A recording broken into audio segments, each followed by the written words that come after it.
Das Matrix, it looks good. Keanu hasn't aged, man. He's just got a beard. I just like the fact he just looks like John Wick, even though I haven't seen John Wick. And don't say he plays like John Wick. So I know that. He does look like John Wick in this Matrix. Yeah. Because he's filming them both at the same time and they both come out on the same day. Yeah. Classic. Oh, that was the big conspiracy, wasn't it? The conspiracy was that John Wick was in the Matrix and the story is him waking up from being John Wick. Yeah. Yeah. Which is hilarious. I don't know. I think I'd be sick if that happened. Well, you don't know yet. You've not seen it. If that happens, I think I'll probably just burn every memory I've got of the Matrix out of my head. What's he doing up there with his little hand? What's he doing? Just trying to line your hand up with that. I was just trying to line my hand up with this thing. I can't. And that's the intro. Yeah.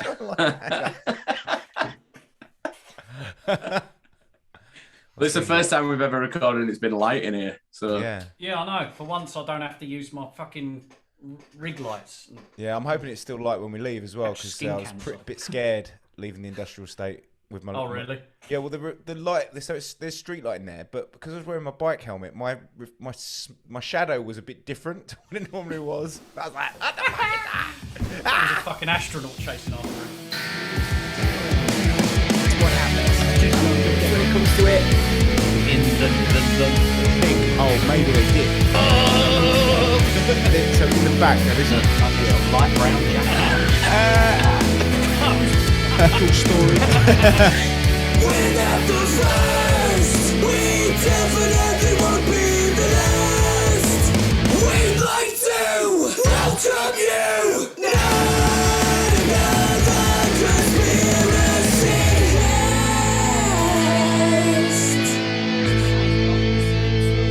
Oh, and actually, episode one of Star Wars, where Skywalker turns around and it's actually Darth Vader's shadow. Yeah, that one. Yeah. Remember the poster, the big poster. Yeah. And then and they did that with Anakin, didn't they? Was it? Yeah, it was Anakin outside his house. And then the shadow was Darth Vader. That's it. Yeah. Foreshadowing, literally foreshadowing there. Have not, by the way, going with the Matrix shit. All I've seen is pictures at the moment. I've not seen I watched it earlier. It's really good. Does it didn't realise they were that far. There's loads of there's shots of him throwing blue pills away, almost like he's taking the blue pill as a way of forgetting. Yeah, it's really good. Oh right, okay. Yeah, it's very interesting. That's what I heard about it. I heard that after the last one, they just restarted the simulation. Well, they did restart the simulation, but they put him back in. I would have just killed him off. Well, there's a theory that the one that he woke up from in the first one was actually a simulation within a simulation. So there was a rumor that Zion was actually a simulation inside another one.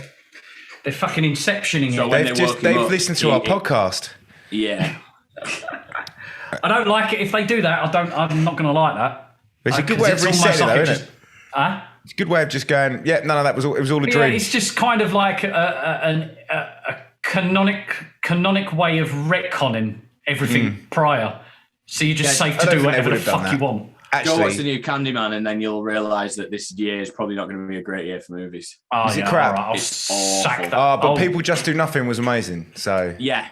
But I mean, like you said, that could not have not been amazing. I don't think. Yeah, I think they just because they made just an episode, but a long one. They didn't try and do anything special with it or try and make it like a different style. They kept the same style, which is great.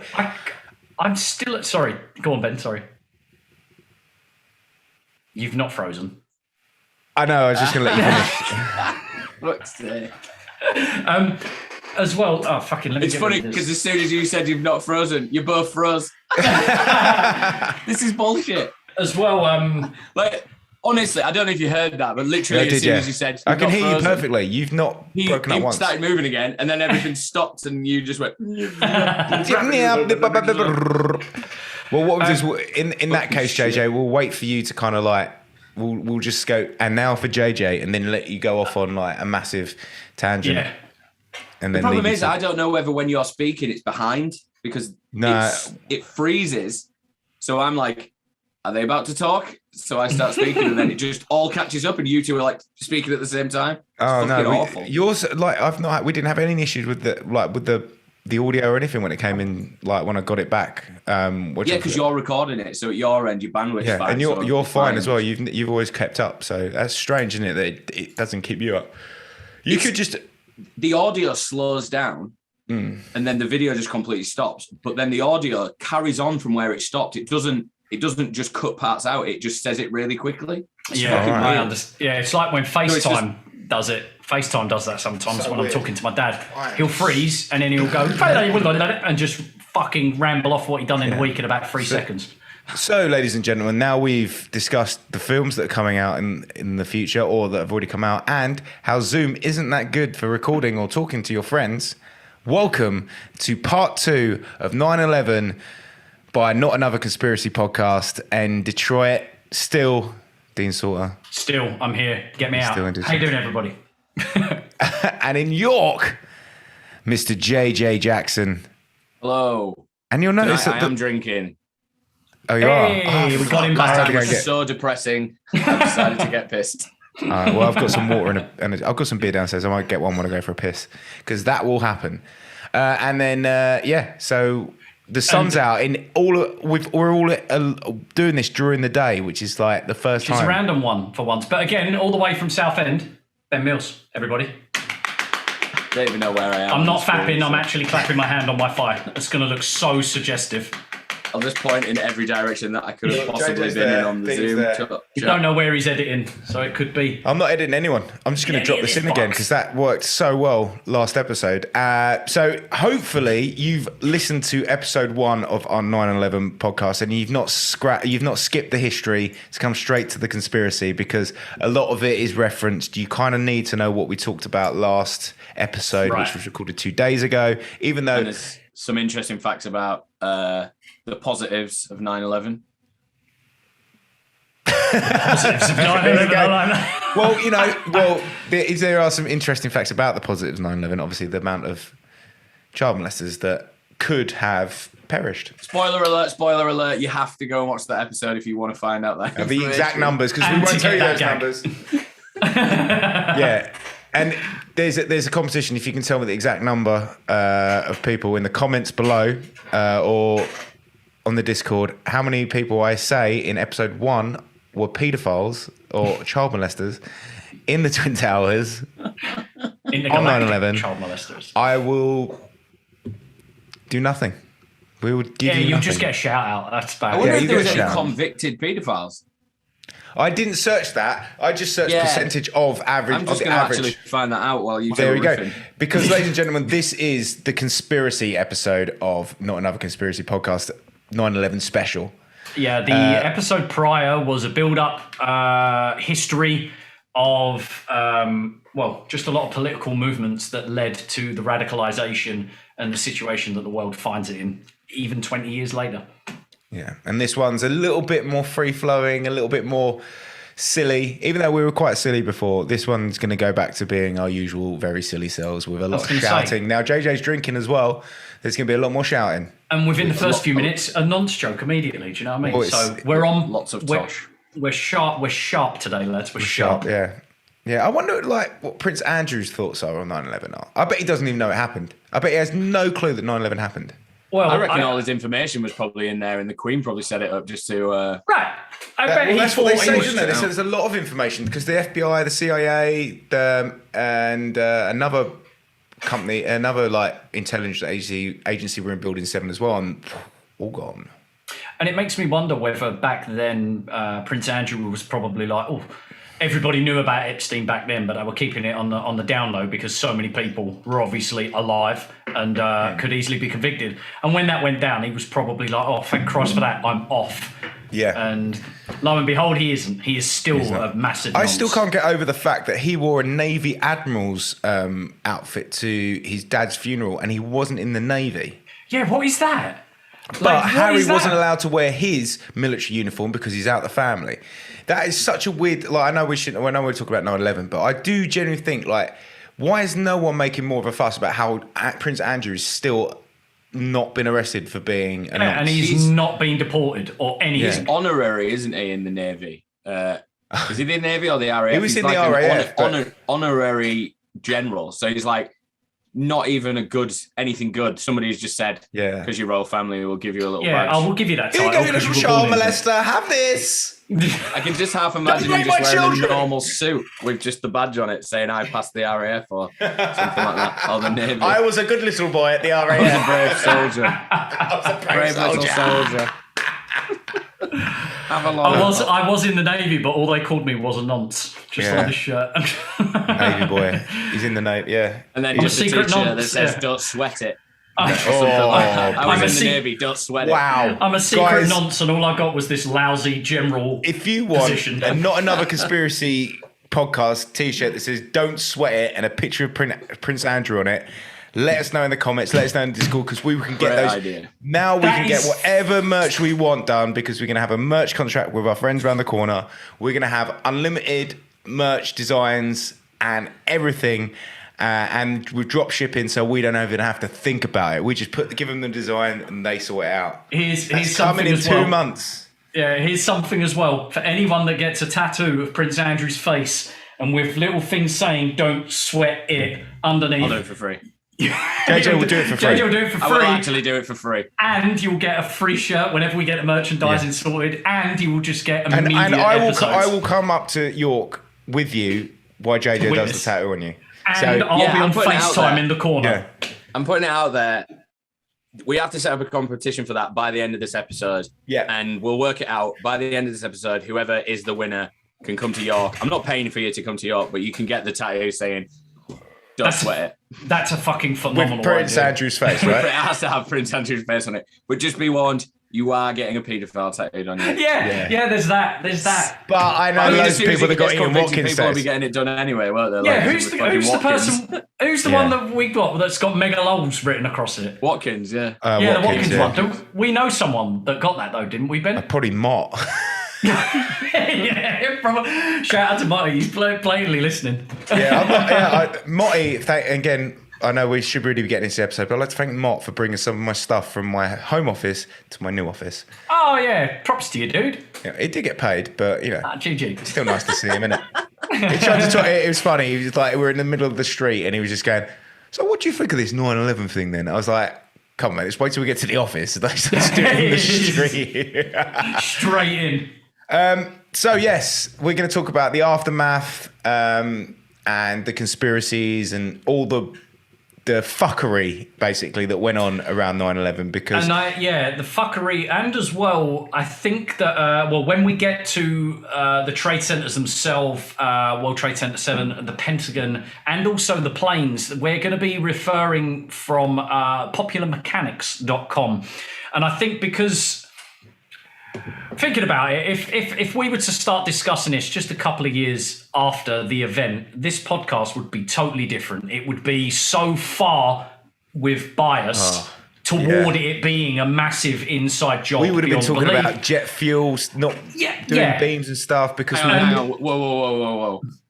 You two might change your minds. Oh, This here is we why go. I can't wait for JJ's because I know one All right, bit of it. I generally think that the buildings collapse. The buildings collapsing, whether the attack was done by the US government in secret or it was done by a terrorist organization, I genuinely think the towers collapsing wasn't expected. No. I don't think that was expected. I think that was just like, oh fuck, the towers collapsed. Yeah. Like, we weren't Oh, expecting shit. that. I think Did they we tried to account do for as this? much. They tried to do as much damage as possible, but Right. I'm still not sure whether that, because obviously that was.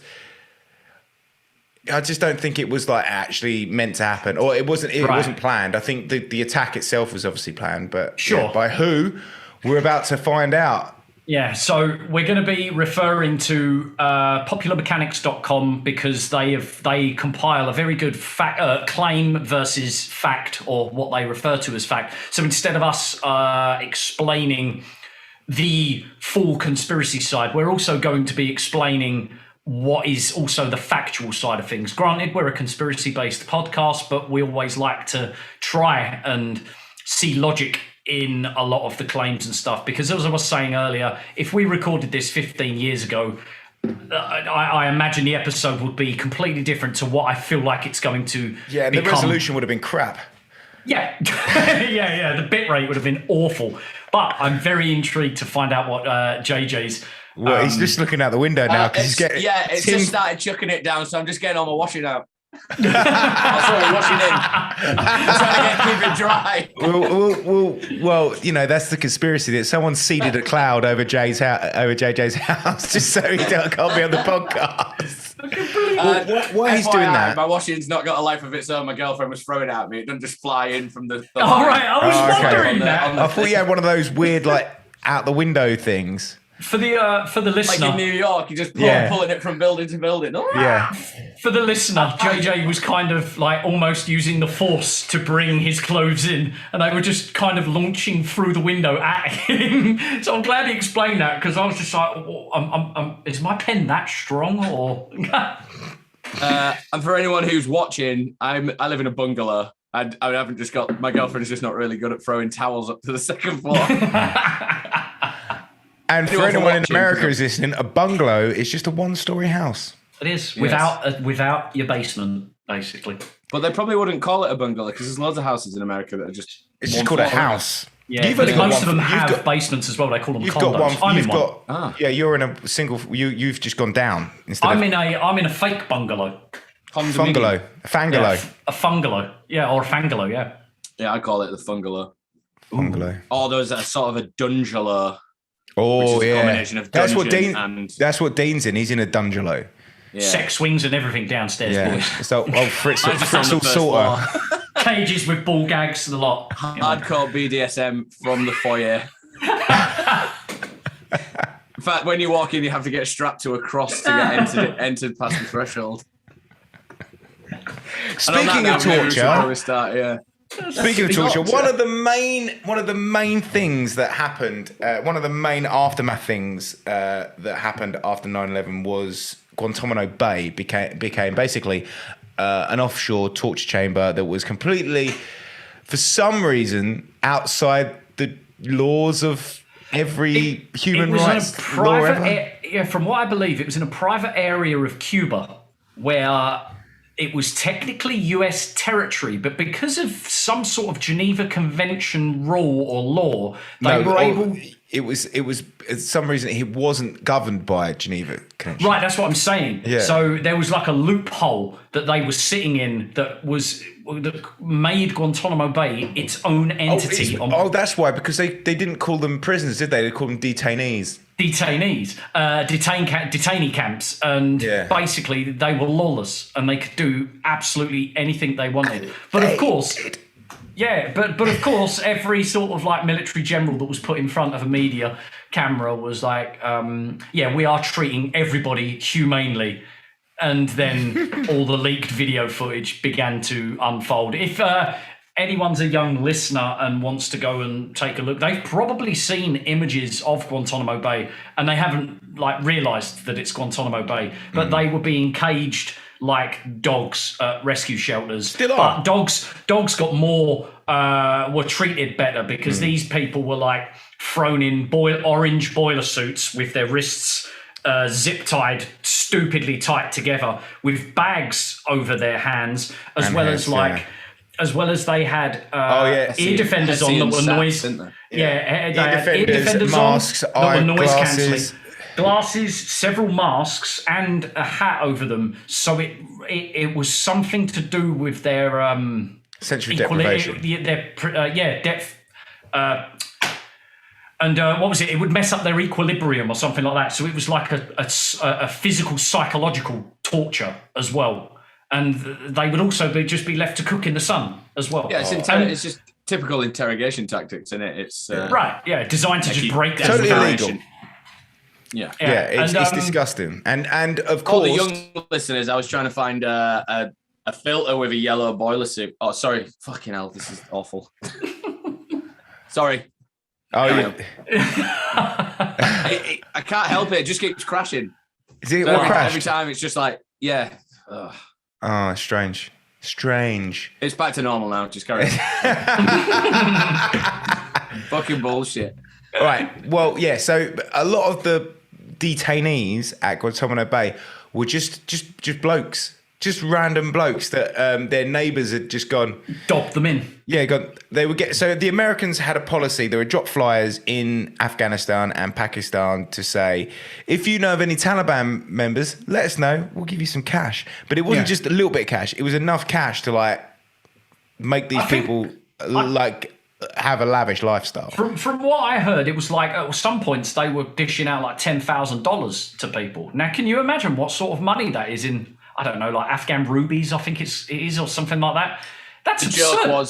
The joke was that they were all sheep farmers, wasn't it? Yeah. So they were like, even as a sheep farmer, they were the lowest of the low in their community. Yeah. So like you say, $10,000 to them was probably like, a fucking good wage. Free probably. So for an Afghan, that was a fucking great wage, but for a sheep farmer, it was like triple what a normal wage. And it was, and it came, I can't remember what the statistic was, but there were people that were, for the area of Guantanamo Bay, like the size of it, or at least the caged area, and for the amount of people that were being brought in and how many detainees that they said that they had, they were being caught out by saying that by law, although they weren't to abide by any law, the space and the size of the bay itself and the containment area for the amount of people that they had was hazardous in the first place. Yeah. They were just like, well, yeah, you've got too many people for a start, way too many people for a start. And then obviously you started seeing videos and they were practically all sleeping on top of each other in like cells and shit. The thing is, it just became for the Westerners, for us Westerners, it just became a thing where you were like, oh, fucking hell, that looks really bad. But then immediately just be like, yeah, but they are terrorists, so they do deserve the lowest of the low. That was basically how the media painted it. It was like, look at this guy, he's just going off to get shot with cattle prods for 3 hours and waterboarded. But he is a terrorist. And most of them, like you said, JJ, were just innocent farmers. One moment they're like, oh, great, the war's nearly over, maybe. Oh, no, wait, there you go. Sorry, just been taken to America. Not even America. Shit at a wall and hope one of them sticks, because they were saying because the Taliban had been pushed so far out, they might have been knocking around with sheep farmers. So you must know somebody who's in the Taliban. Yeah, and then like all modern propaganda is like, you are probably friends with a racist after the Black Lives Matter. Yeah, fucking everyone in Yorkshire's racist. Like, they're all fucking racist. I was like, you don't have to tell me about it. Don't make me feel guilty about it. Like, it's a 6 degrees of racism is what it is. Yeah, that's it. But the weird thing is, like, the FBI had found someone that knew loads of shit about the organisation of 9/11. Oh, really? Yeah, the CIA took him off them and then took him to Guantanamo Bay to use their advanced interrogation techniques, is what they called their torture. Yeah, basically waterboarding. And they got no more information out of him because he told the FBI everything.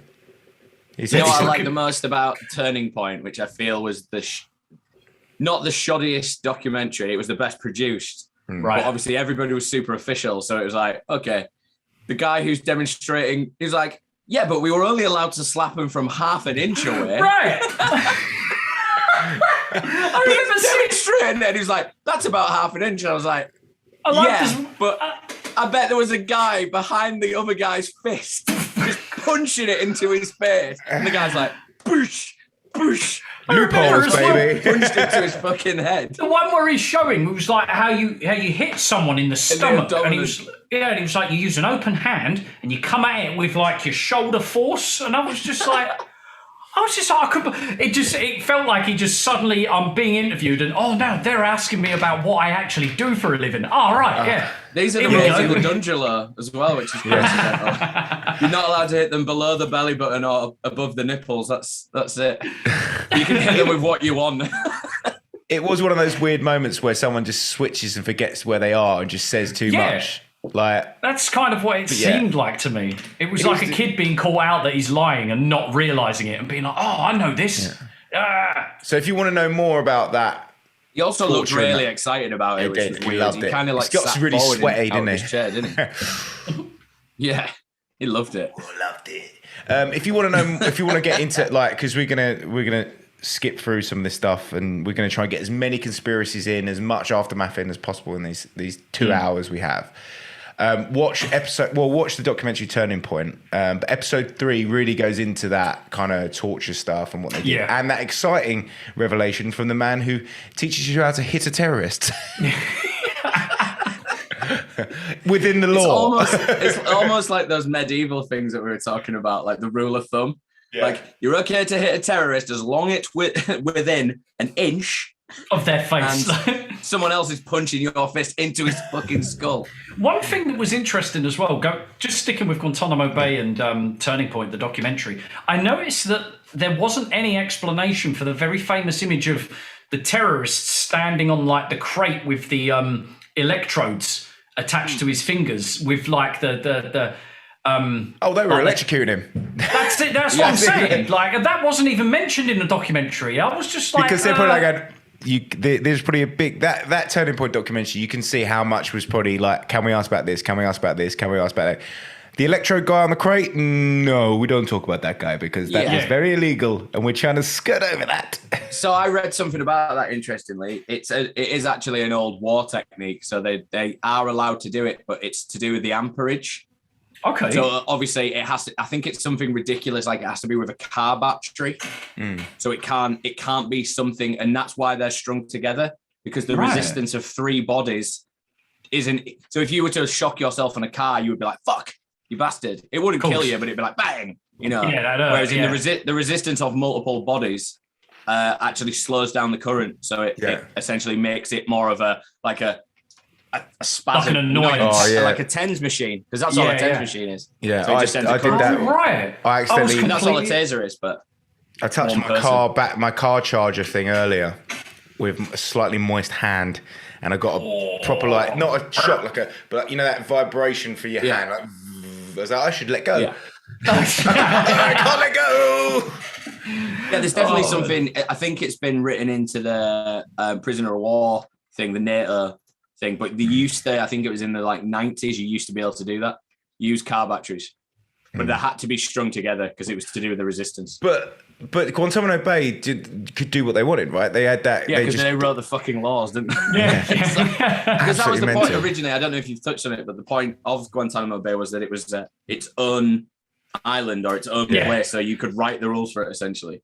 Yeah. So you could literally do what you want as long as you wrote some rules, like almost insurance in case they sued you. But they couldn't sue you because they couldn't get out of the system. Because they're still there. They're still there now. Yeah. It's still open. Yeah. Yeah. They can't. You could never let them go. They can't ever go. That's the whole point. Wasn't there Biden, I think, was going to release the last remaining people there, and then a law passed overnight where they wasn't allowed to. I'm going to look at that while you two. Yeah, of course. We forgot to mention, Joe, that Congress got called in immediately, like really out of the blue, like with this one that just got left at the bottom. You know, we forget those ones, don't we, all the time? That's just typical. So in early February 2021, the administration of US President Joe Biden declared its intention to shut down the facility before he leaves office. In July 2021, an additional detainee was released. So how many have been released? And it's just been renewed for another season. Now, this is just obviously just a thought. Like, as JJ was saying, you got to think that they can't really just go and release those guys from Guantanamo Bay, because a lot of them probably aren't Taliban individuals or anything like that. And if they get out, they're probably just going to spill the beans completely. However, I imagine that I guess the US government would probably be like, oh yeah, sorry about that, Mr. Sheep Farmer. By the way, he's $200,000 for your troubles. Yeah. How does that sound? Sort your family out for 3 generations? There was three guys from Britain that were detained at Guantanamo called the Tripton 3. And they were really? Yeah, so they were released in 2004 from Guantanamo Bay. When they got to the UK, they were interviewed for 24 hours and released without any charge because they were just held there for no reason. Even then, and the French, there were some French guys that got arrested and taken to Guantanamo, and they were taken back. They were released and repatriated into France, and then they were detained for a couple of months. But the French are lazy, so they probably just hadn't done anything with them. That's so bizarre. I often forget about Guantanamo Bay. Like, it was only when we were obviously doing research weren't for this there, episode. man. Like, yeah, I've been in, no, how would they say it? It's not Nam, it would be, no, Guantanamo. No, Mo. Oh, yeah, I've been in the Mo. Been in the Mo. I've been in the Mo. The Mo. Just while we're on jumpsuits, just want to get this out there now. Remember when there was... Remember when there was the Islamic Beatles?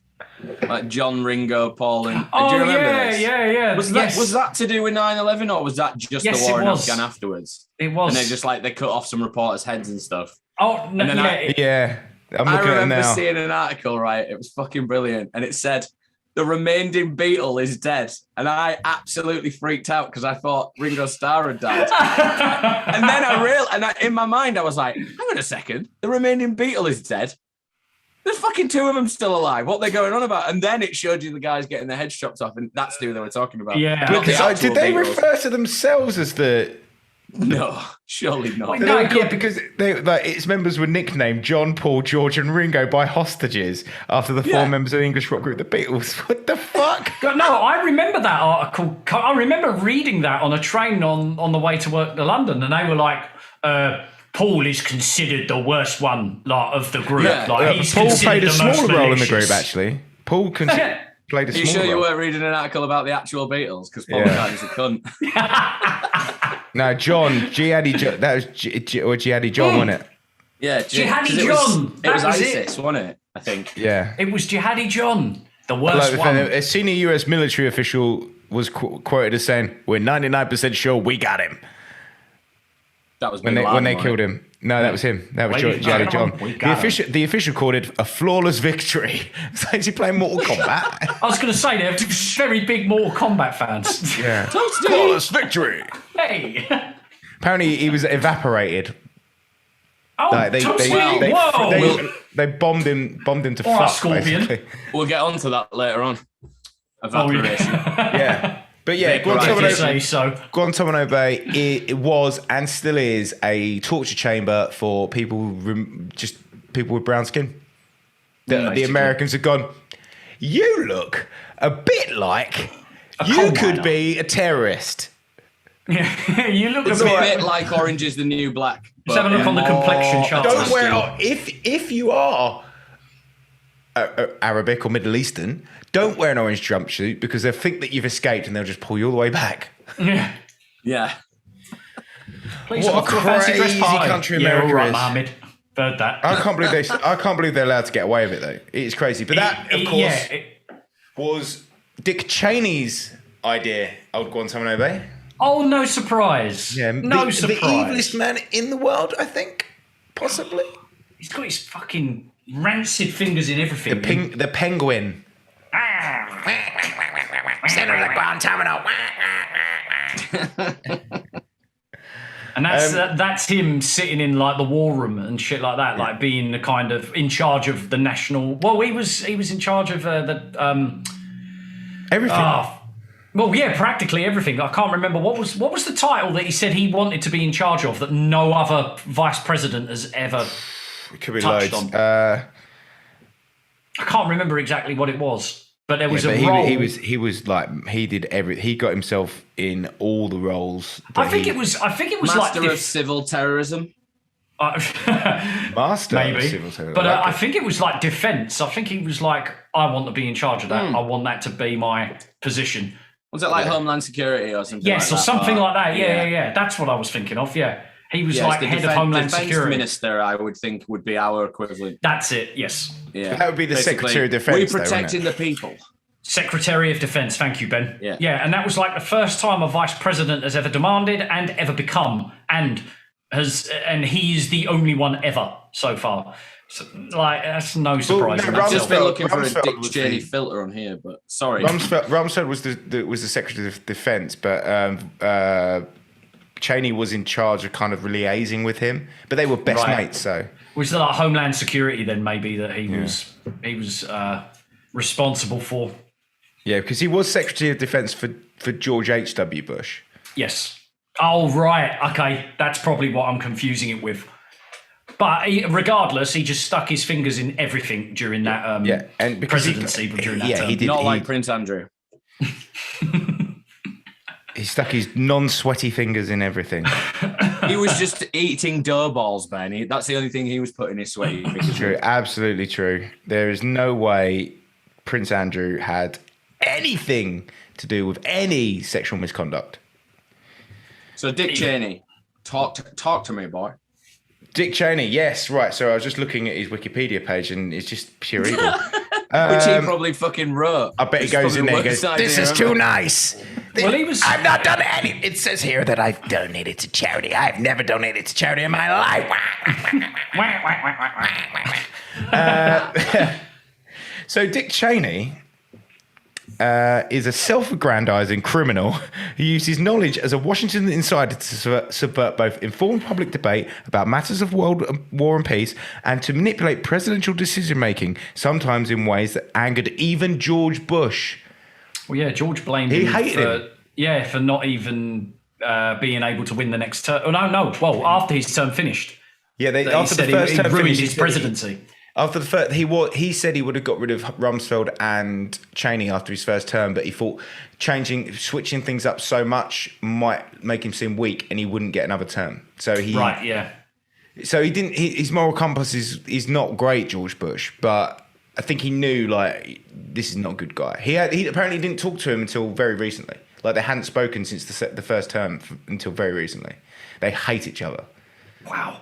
Yeah. That's kind of strange considering. Well, we kind of lead into believe that Bush was not so much a patsy, but was kind of like I don't know, didn't really have a horse in the race. Yeah, to be fair. it's kind of like because if you watch if you watch Inside the President's War Room, you see that on the day that Dick Cheney and some advisors had George Bush doing the runaround in the air in Air Force One. He never got back. He never got back to Washington. Dick Cheney had taken complete control over Washington by that point, but that would have been an executive order that he'd got George Bush to sign that in the case of any emergency, he would then be able to like get in power. If Bush wasn't in the Oval Office, then Cheney would have been like, well, I just take control. If you're up in the air, I'm in control. Sort of thing. If you're not about and I'm at the Oval Office, I'm in charge, right? That's that makes sense. That's not going to happen. That wouldn't happen. But if it does, like just to be sure, but it's not going to happen, George. Don't worry, it won't happen. You'll always be here. But if it does. Let's just make sure. It's just like manipulation, like on the mass level. But so he was basically a career politician. He had years of public service.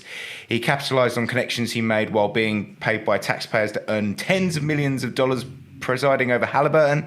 While there, he did business with corrupt Arab autocrats, including some in countries that were enemies of the United States.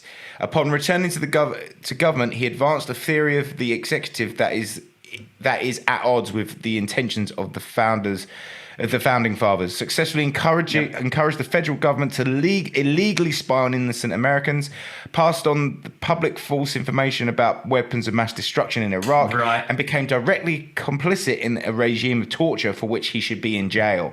I was going to say, like, it's always massively stood out to me that when the war in Iraq was declared and that Condoleezza Rice was just continuously spewing out that there was Condoleezza Rice, was continuously spewing out that they had evidence of weapons of mass destruction, and the fact that Blair back here in the UK was peddling that as a reason for us to join the war. Yeah. It really boggles the mind how that is one thing that both the UK and the US do not get held accountable for. Granted, in some like international other sort of like countries and political parties and stuff, they probably do sit there and be like, well, they lied about that. Yeah. They were adamant that Saddam Hussein had weapons of mass destruction. It's all bullshit.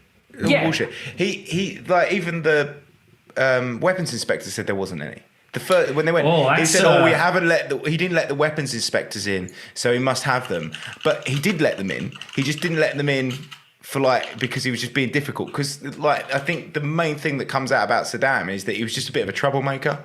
Yeah. Even George H.W. Bush said he's a troublemaker, but he's not seriously dangerous. And that's what George H.W. Bush told George Bush Jr.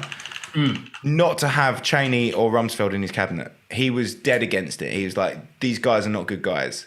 So George Bush, the Bush family aren't like innocent parties in anything really, because they're very like linked to business and corporations. But like even George Bush Senior was like, avoid that dick guy. He's he's a dick by name. He's a dick by nature. Dick by nature. Now, before we go any further, it's funny. Granted, we were talking about the aftermath. But I do feel like maybe this can be included during. I believe it was the build-up to the UK going into the war. I can't remember his name, but there was he was like a defence minister of the British political party at the time, or at least the UK government, where it was his duty to hold meetings and operations with other countries to find out if they have like weapons of mass destruction and stuff like that. He came forward in Parliament and was very, very vocal about... Is it Jack Straw? Might be his name. Or Jeff Hoon? No, not Jeff Hoon. And it's not Jack Straw. No, damn it. Sorry, I'll find it. No, that's fine. But he was... Just so people can search it, you know. Yeah, Jack Straw made the case for the war, I think. But there was I can't remember what his name was, but this person that would then, it was his job to research and actually come out with with definitive proof or non-proof. He lied. He's the one that convinced people. It's not the one that lied. Right. It was the guy before him that ended up dying in a forest outside of his residence where he lived. I can't remember his name, and I can't remember that this has just sparked in my head, because I remember he publicly said there is absolutely zero evidence that Iraq and the Middle East are meddling with weapons of mass destruction, and that we have to worry about weapons of mass destruction. For us to go to war because of this will be a complete farce. And he was immensely public about it. And then he ended up dying, and he was killed. Apparently it was suicide in the forest that was just outside of his house. His body was randomly found, and it was suicide. Just so happened to be a few weeks or a month after this. Is it Jeff Hoon? No, it's not Jeff Hoon. Oh, no. Austin Mitchell? No. Robin Cook? Damn it, why can't I remember? Barbara Castle? He's dead. It's a forest secretary. It would have been Robin Cook. It's not, because Robin Cook's alive. It's not Robin Cook. And he's American. This guy was British. Robin Cook's not American. David Kelly? It says Robin Brian Cook is an American physician and novelist who writes about medicine. You're looking at the wrong person then, because it's Robert Finlayson Cook. He was a Labour politician. David Kelly is a weapons expert. David Kelly, that's the guy. David Kelly, there you go. He was a weapons expert, and he came forward and said... He was a scientist on biological warfare. That's it. And he said that there was no reason for anybody to worry about Iraq having weapons of mass destruction, and that if you went to war... there would be something completely... He died before my birthday. He was allegedly found, I believe, in the forest of just outside of where he Southmore, lived. And it was suicide. But like his wife, I think, at the time was just like, there's no reason that he would kill himself. But all fucking old guys like that don't kill themselves. Just saying, FYI. And now this is he's old as fuck in the picture I'm looking at, and that was 2003, which was coincidentally the year he died. So he was old as fuck when he died. But the interesting thing about it was, look, the British, if you go onto the Wikipedia page, one of them is the British Dossier on Iraq Weapons of Mass Destruction. He was against it. For instance, in 2000, UNSCOM was replaced by the United Nations Monitoring, Verification and Inspection Commission, whose mission was similar to that of UNSCOM and was to, quote, continue with mandate to disarm Iraq of its weapons of mass destruction and to operate a system of ongoing monitoring and verification to check Iraq's compliance with its obligations to not reacquire the same weapons prohibited by its Security Council. And he told them they don't have weapons of mass destruction. They have none. And then he was suicided. I can't believe I missed him.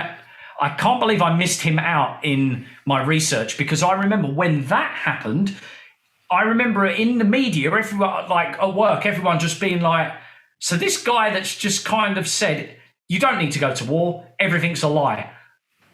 He's now dead. Do you know what's really strange about this, that he's come into conversation? I've been speaking to one of my pals recently who was in the Gulf. Okay. He suffers from Gulf War syndrome, which I'd never even heard of. And I've heard of it. The tablets that they were giving you have basically caused long-term damage. And this was one of the guys who was campaigning against giving our own soldiers tablets to stop you from nerve gas.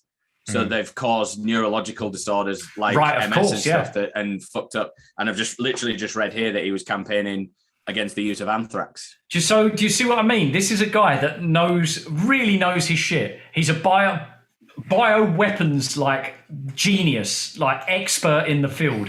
And even he is like trying to be like, please don't use that on our troops. Like, do you know what's fucked up? Like the fact that this guy's a weapons expert. And most weapons are made to disable or destroy somebody. And even this guy's just like, don't use that. Do not use these weapons. That's really bad. Like, I mean, come on, guys. Let's just all start using spud guns, and this war will be very quick. It does go to show that, like, when we talk about the US, obviously, like, dodgy as fuck, but we're just as bad. The UK government is just as bad. It's obviously...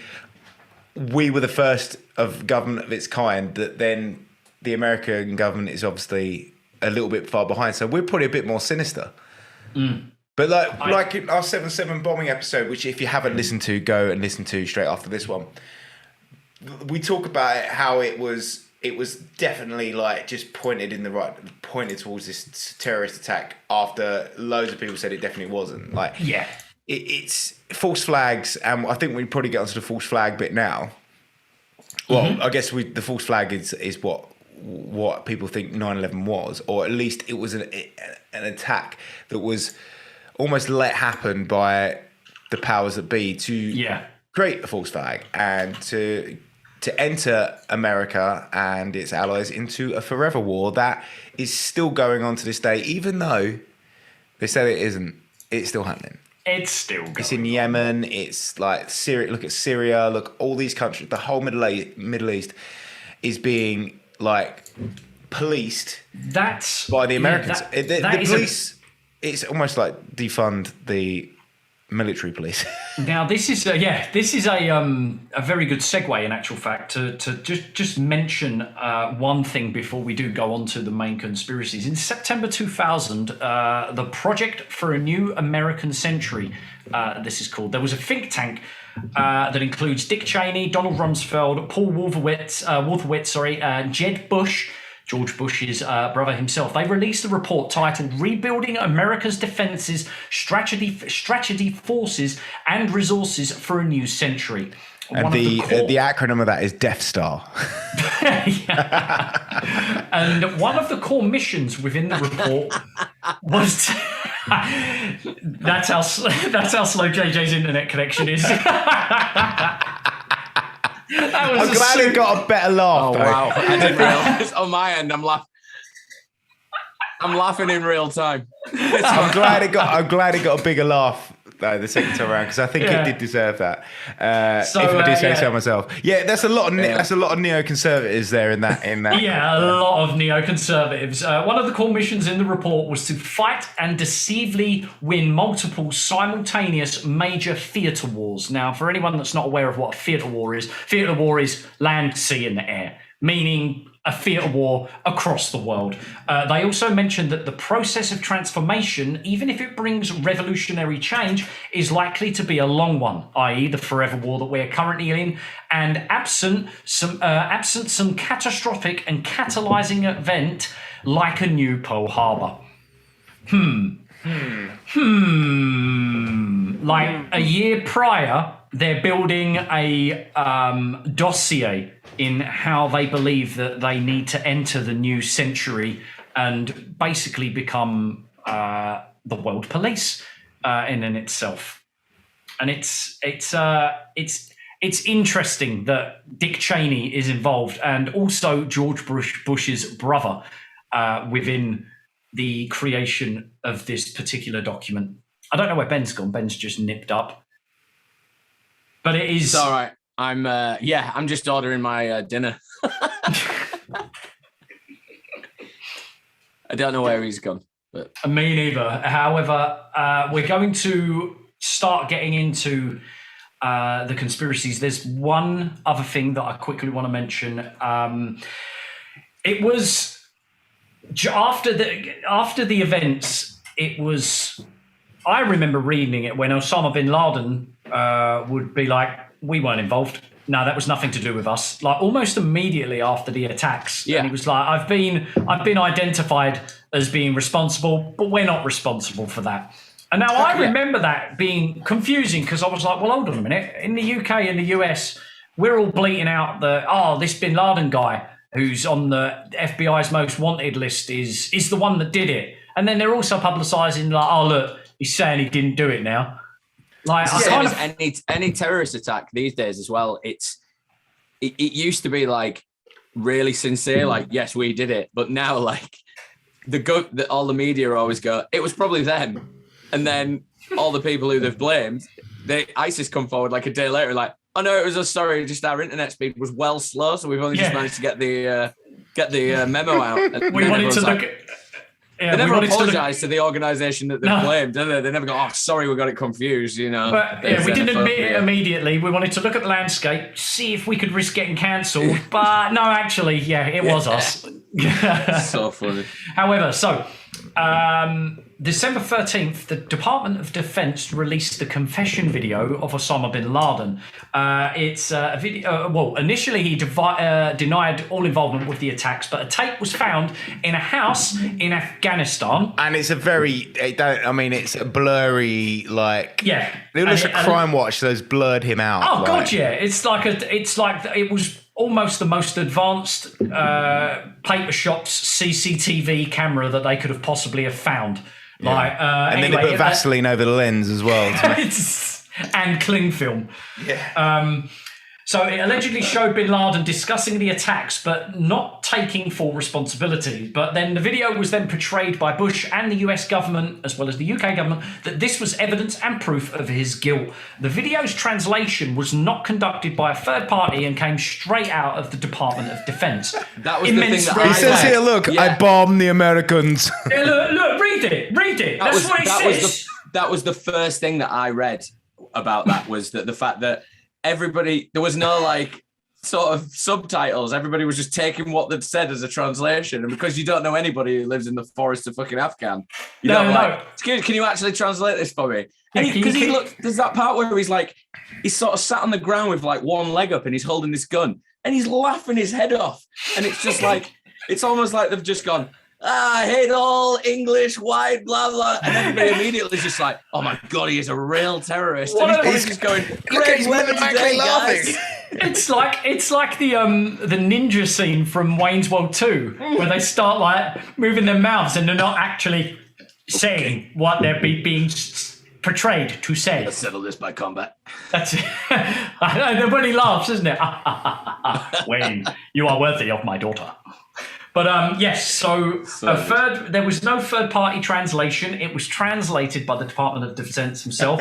Came straight from it. Right. Many. It clearly says, I did 9/11. He referred it as 9/11. I'm a professional linguist. Don't worry. We've John, the intern at the Department of Defense. He's done a bit of it. Closed captions. He's fine now. We're all right. But I'm used in the White House.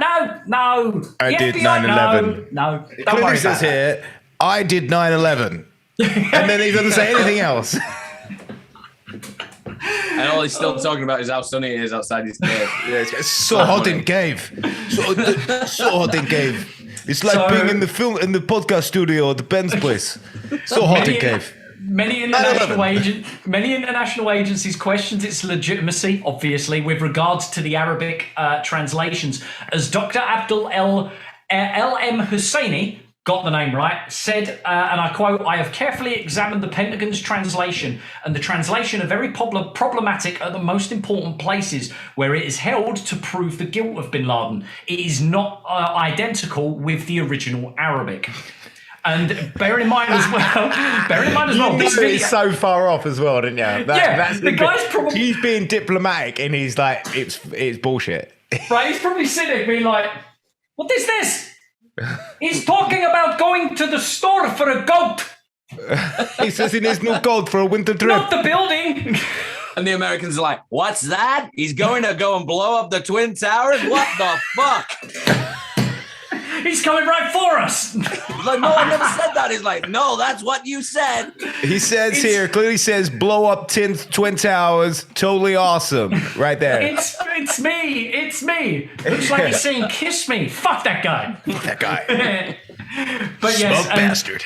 Another interesting fact about that video, it was released 3 days before the presidential election in 2004. No, sorry, I apologize. Al Jazeera then uploads or broadcasts a new video of him also claiming the responsibility 3 days before the re-election in 2004. It's just a guy in a plastic Bin Laden mask. Right. Now look at him. It's just a plastic. Both select a beard, isn't it? Yeah. Now you remember back when you remember back when a lot of the videos and the paper the photos were being released to the media, and it was like, oh, look at him, this was allegedly captured 2 weeks ago, blah blah blah, like, and you kept seeing him with a different beard, and his nose was a bit bigger, and his jaw or his facial structure was a bit odd. It always his beard got darker, and I'm pretty sure they don't have just for men in a cave. Yeah. That was the funny one about this Al Jazeera one. He was on kidney dialysis for since 1999 or something. Like he plug it into the latest, like the closest solar rock. panel. Yeah, solar panel. Right, okay. Solar dialysis. I can just imagine one of these guys just on a treadmill, just like running this dialysis machine around, and he's like, keep pumping. He's slowly turning yellow, but he's just like, keep pumping, man, keep pumping. Mohammed and El Habadi threw themselves into planes for me. You can't even ride a bike. Come on. Oh, no. Stop running. I can't hear myself think. They're saying I did 9/11. I didn't do 9/11. But apparently he was on kidney dialysis from 99.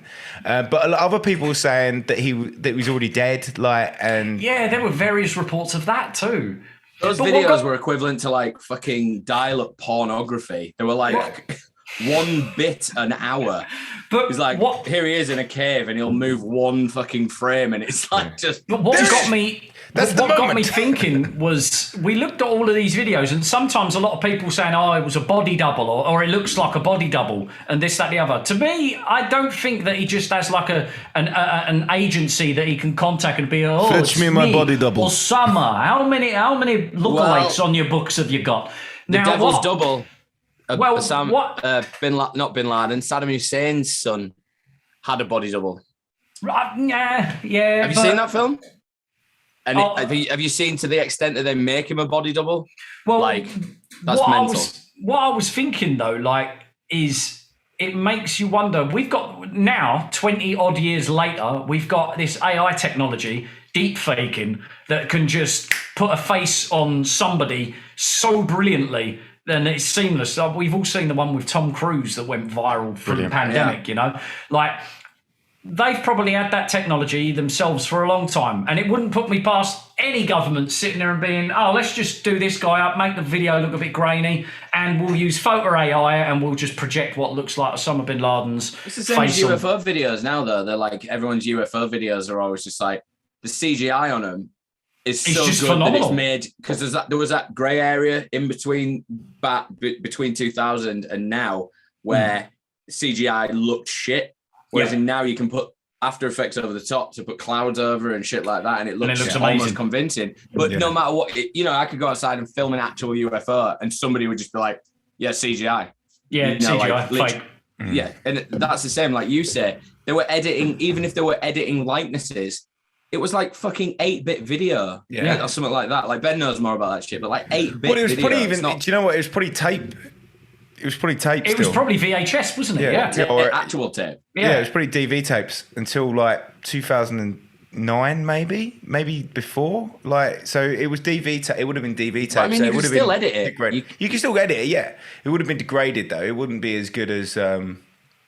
I mean, That's I've like a seen the digital videos. format. They're fucking They're shit. horrendous. It was probably done on like Super 8 or something shit like that. And Yeah. like I said, I've seen the video, the one that's claimed to be the first one where he claimed responsibility. Yeah. And it's just a blurry image of a Middle Eastern man sitting down with no.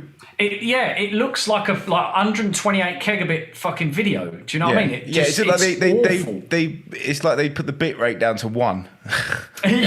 It's 1 pixel. It's just a pixel. Where do you guys stand around. on the? Where do you guys stand on the Osama bin Laden thing? Because I think this is the way we should probably dissect this is piece by piece. Because the idea that this is where the conspiracy element for me comes in. Because the idea that the main narrative that we're fed, all of it is so much that you can't basically go, I believe all of it, can you?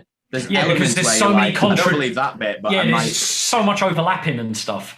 The documentary I've just watched, I highly recommend. It's called Conspiracy Road Trip. Everybody needs to watch that. Who's listening to this podcast, you need to watch that because it shows you how divided everyone is in what's going on. So basically, there's 5 people. They all go into it with different ideas of their elements. One of the girls' idea, probably the least conspiratorial of all of them, says, I just don't believe it because you can't make phone calls when you're on an aeroplane. What? That's her understanding of everything. You can't get a network. So, 1993, yeah. She basically believes, like, she's just like, I just don't really believe it because you can't make phone calls on an aeroplane. And I was like, cool, this is where this documentary is going. Which is true. And immediately, nobody debunks that. No one debunks that because the time that they made the aeroplane, the phone calls from in 1993 on their own phones, they weren't on air phones. Yeah. So I mean, cell network probably wasn't that great. You can't. I leave my phone. Feet. Yeah, I leave my phone on planes to see if I can get network. I do it all the time. Yeah. What? And you can't get a network. No. So there's no way they were making phone calls from satellite wasn't a thing then. So that is, I'm laughing about it now, but the more I think about it, that's a really legitimate question. Yeah. Anyway, as soon as she meets her mentor who says, yeah, well, you technically can't. And then they just brush past that straight away. But she's immediately just believes, she's just like, oh, well, I don't believe it. I believe the main narrative now then. I was like, all right, cool.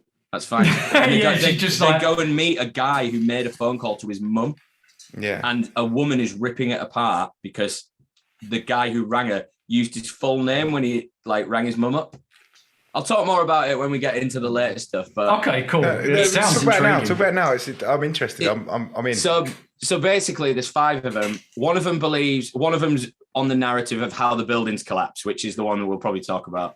The other one's on the narrative of they didn't believe that the phone calls were made. Another one is just she's more of everything building up to it and everything after it kind of thing, which I believe is probably more where we are now with everything. Like you say, as we've matured, which in my mind is still a conspiracy. I don't give a shit. No, what anyone says about it. Conspiracy. That is a conspiracy. Yeah. And then there's a physics guy, biophysics guy. He's from Mauritius, and he is the only one I'm just like, no one will ever convince him that it was what happened. And they show them burning thermite on girders, which we'll talk about in the later thing.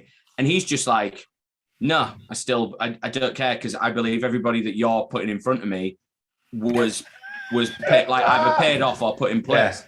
But that's the comedian who's running it is trying to point out that he's like, it's nothing to do with me, man. I'm really annoyed at people like you who can't, And he's just like, yeah, but the problem is if I believe every narrative that someone tells me, I'd believe everything. And the guy's like, yeah, but I'm putting scientists in front of you for this. And he just doesn't believe that he believes the scientists are part of the agenda or whatever. It's blind faith, isn't it? Is what it is. And that's the world we live in now. And I think that's caused by in part by 9/11 because people there's been so many, and it goes on to now to vaccines and the pandemic and stuff. I think that was probably the catalyst for a lot of this, where people are going, hold on a minute, the official story is fucked. And then obviously they just get into that rabbit hole where they don't believe anything because they're like, well, the system, the science and everything is part of the system. You're all part of the system. And anything that goes against is contrary to what I say means that you're a shill or you're faking. I think one of the issues that I've got definitely going into this conspiracy side of it is that it's almost like it's 20 years on, so many theories have come out. If you say that you don't believe one element of it, it's almost like you don't believe any element of it. It's like, you know, for instance, so many people have spoke to me about our Flat Earth episode. And I mean, we're crossing the lines of comedy and like surrealism, aren't we? Like, we're in it for the fun. People are immediately like, you were fucking sold by that guy. And I was like, I'm not going to lie to you. When I was speaking to him, there's a lot of parts of it that I was. But to them, it 100% means that I'm a flat earther. They're not taking away the spiritual elements or anything like that. They're just immediately going, you are all or nothing. That's it. And that's what 9/11 is at the moment. There's no room for like, what's the word? I can't even think of the word because my brain's just gone dead. But, you know, there's no room for it's like not exclusivity, nuance. I don't think, with these things. Yeah, there can't be nuanced views on something where you take one thing or, you know, you don't have to believe something to enjoy it, or you don't have to. Right. Like that Flat Earth episode, and I think it's still our biggest episode so far, even though we debunked it with Huxley, and it was absolutely hilarious. Like, but the Huxley episode was fun, but like it was fun to kind of just go with the flow on the Flat Earth episode and kind of go, well, you know, there's a lot of those things. When he said it, I was like, didn't think of that. Never thought that. Right. Then Huxley then came to us and gone, well, yeah, he said this, but this is actually this. You're like, oh, well, I'm thick, so I don't know that shit. Yeah, exactly. It's like, for instance, the bit that I enjoyed the most and that's something that had me, I don't know, thinking was when he was talking about like outside layers of different kind of existences. And that was just dimensions, you know, like, but that doesn't mean I think the Earth's flat. I just think that idea is something that was like, it's a really good idea. It's a really nice thought. You know what I mean? Like the thought that's gone into it is really like a lot of thought's gone into it, and it's actually really interesting. But that's what's come out of it. Like without any, they've got no evidence. Like they've not given like what they say is photoshopped images from NASA. They haven't even got a NASA for flat Earth, so they haven't got the evidence. But what they've come up with in their heads is this beautiful idea that outside of our flat Earth, there's a wall, and then more Earths and Earths, and it's an infinite plane, which I'd never thought of, and it blew my mind. And I was just like, that is if that's real, that's the most amazing thing you'll ever hear. Yeah. But I feel very similar with the 9/11 thing, and I was speaking to my apprentice earlier on about the issue with this is with these new documentaries coming out, Turning Point. They've had 20 years to make a dialogue. You know, they've had 20 years to be like, oh, well, those little elements that people have kind of forgot about, we'll get them in there now. So we've got the first starter advantage. So it's very much like all that stuff on Turning Point. Everyone kind of knew the stuff prior and everyone knew the stuff after, but it's those linking bits in between that people are like, oh, yeah, well, that makes sense now. So this makes more sense. This makes more sense. It's still no one can deny the first part of, you know, the history, and no one can deny the aftermath of the 9/11 thing. Right. It's still the day in question. There's so many unanswered questions. Yeah. Like, again, I'll get onto it later on when we start, you know, really riffing. But and like, some of them being subjective. Yeah. Yeah. It's a very, very strange.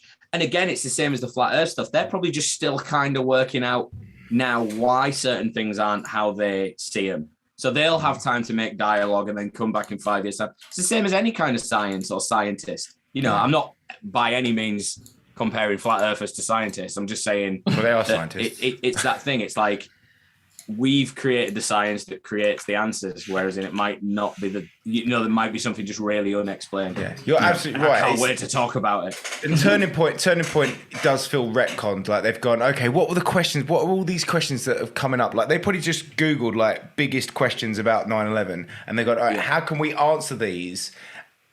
in an official sounding way that's going to shut people up, or or not create any more conspiracy theories on this subject. Like, or it's going to go like next time it gets brought up in a pub with like someone like us three going, "Oh, the conspiracy is this," and there's someone go, "Well, I watched Turning Point, and actually the reason for that is because of this."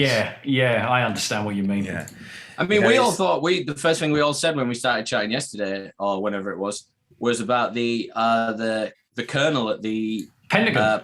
Pentagon. Yeah. Because immediately I was just like, you said the same, Dean. Like, she sounded like an actor. Yeah, the way she was handling herself sounded like that had been heavily rehearsed. Yes, yeah. Whether she told that story 100 times or it was in her book. Do you know what really, the first thing that really got me was she was talking about somebody who she was walking along a floor with and how she was severely burned. And all right, granted, she met her in the hallway of where her office was. But to be so close to the action and not have any visual, they're blinded, weren't they? Yeah. No, but to not have any. She weren't burned. Like physical burns or scars or anything. Like great complexion. Like I was like, and she was a colonel in the Pentagon. I'm like, fucking hell, It's like when in a place that had been shut off for building works. Yeah, I don't know. It didn't ring, and that's the big one, isn't it? Because there's not really any evidence of the Pentagon. We'll get to that one though. With the Pentagon. Fine, yeah. So, is there a particular one that you fancied starting with, Ben? Because I saw that I was wondering if you had anything up in front of your screen now. Bless you. Sorry, I needed to sneeze. I think I'm just going to quickly run off some other things that happened for the aftermath, and then we'll jump in. So, the main thing that happened was the Patriot Act. Put into place straight away. The American government can search your home without a warrant, not tell you've been there. They can grab all your information. They can illegally spy on you, everything. Yeah. If they think you're a terrorist or you know a terrorist, they can detain you. If you're a terrorist, you can go straight to Guantanamo Bay. They can basically police the world, is what that Patriot Act is. And it should never be allowed to be called. They've re-upped it as well, haven't they? Recently, it got re-upped. I think it might be called something slightly different now. But like, it should be illegal because it's like the Patriot Act. And if someone was just like, well, hold on a minute, I'm not actually happy with that. That there would be some blue collar. Well, you're not a patriot. You're not a patriot. You don't love America. It's calculated. It's all calculated. It goes back to the branding thing in 9/11. It is again. Yeah. Patriot Act. Well, if you're against this act, you are against patriotism. Even though it's got nothing to do with patriotism. Yeah. Judy Wood, who talks about the thing that I'm going to talk about, when she does all her seminars, she comes out in a white jacket, and the white jacket thing was actually created on a fashion statement to make doctors seem more authoritative.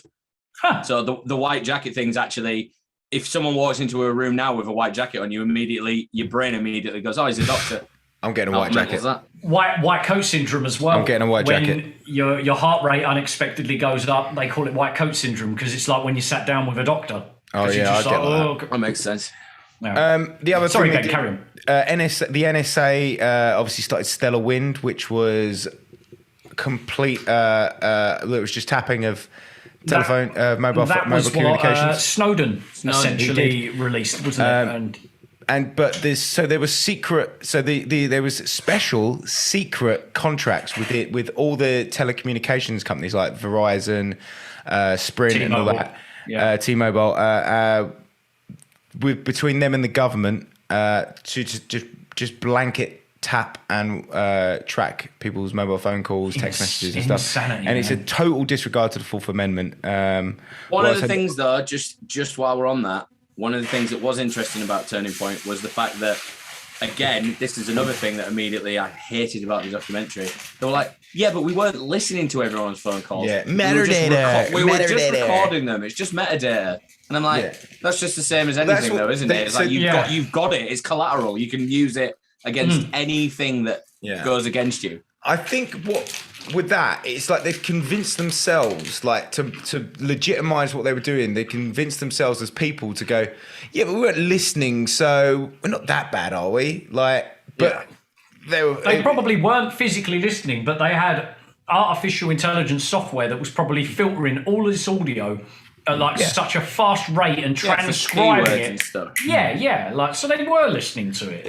This is the thing that Edward Snowden's still talking about now, is the fact that it isn't the invasion of your privacy at the time. It's the collateral that anybody has got against anything you say. And he said, the society that we live in, like cancel culture, the society we live in can literally all be spun in a way that would make you look like a terrorist. Yeah, so exactly. He talks about, like, he referred to Alex Jones in a thing, and he doesn't use his name, but you can definitely tell that's who he's talking about. Yeah. And he said the thing is with Alex Jones, he publicly goes out there and says all this stuff. So you've got to think about what he's saying behind closed doors. Whereas people like us are like, we're talking about it now, and the things that we say, there's probably things that we think about in our head and things that we say to our like friends in real life that are like fucking, mental shit. And if that's the stuff that they're recording, everyone's fucked. And they've got you by the bollocks. And it's interesting as well, because iPhone are just releasing that new thing where with one of the next iOS updates, they're able they're able to access your phone to see if you've got any nonce material on there. But do you know what the funny thing is? That the beta for that has constantly been going with iCloud. But really? Because it's people who don't have iCloud. So anytime you take a photograph, the algorithm would essentially recognize faces. So you're taking pictures of you and your children. That'll go on that database, and then it'll go to another algorithm that'll work out if that child's yours. Yeah, it's getting so far through it. Because I found this out from Edward Snowden. He tweeted it, and he was just like, everybody needs to look at this tweet and read the article enclosed. And he was just like, what the this fuck? Is like unreal. iCloud Photos has been doing it since iCloud Photos came out, because the laws of storing someone else's data on a private database doesn't cover the database company for the act of holding child pornography or a lewd things. So basically, it's covering the companies, the private companies. They don't give a fuck. They care about prosecuting people and taking money off people. Right, but, they're making out as if they're protecting children, but they're not. They're just going, we're protecting the private companies who we have billion-dollar contracts with. That's what that's about. We're checking their sensitive material. Again, it's where blockchain comes into play, and this is why people think blockchain's all about fucking cash, but it's not. It's about private data, and this is why the governments hate it. Yeah. Someone said that I saw a post on the internet yesterday. It said apparently you can, when you put stickers on pictures on Facebook. Apparently, there's a way of removing them. So if you post a picture of your children with a sticker over their private bits, paedophiles can hack that image and take it off. It's metadata. So the actual thing is metadata. So again, it's a blockchain thing. Like when you mint an NFT, you're solidly making that picture a thing, and that's the thing that Facebook doesn't do. If it's within the app, they have to have the picture before they can publish the sticker on top of it. So there's a way. Facebook has a picture of your child's dick, I guess. I don't think we've ever done that, but fucking gross. It's weird though, because like there's definitely pictures of me as a child with my dick out, right? But at no point on the front cover of Nevermind. Yeah, and I'm suing them because even though I've cashed in a fair few times on updated images of me now doing it. And you've got Nevermind tattooed across your chest. But I've changed my mind now. And now I want all that money. That's bullshit. That wires me out, that fucking thing. I don't want to talk about it. But yeah, I've never felt the need to take a picture of my child naked. Ever. No. Yeah, my youngest is always naked. But I don't want to take pictures of it because it's annoying, because I don't want him to be naked. Look at Damien in the pool in the garden. Yeah. Just like, I can't stand it. Facebook mummies, and they just throw it up there. Yeah. I see it on my timeline. Most of them I've either unfriended or I just filter. I mean, Facebook's the fucking devil anyway. Let's be honest. Like, it is. Going onto Edward Snowden. Yeah. Again, get rid of Facebook. First thing he says. Yeah. Everyone listening now, I know we've got a Facebook page and we've got an Instagram page, but we don't know the login. We don't know the fucking password, so it doesn't matter. delete your Facebook pages now.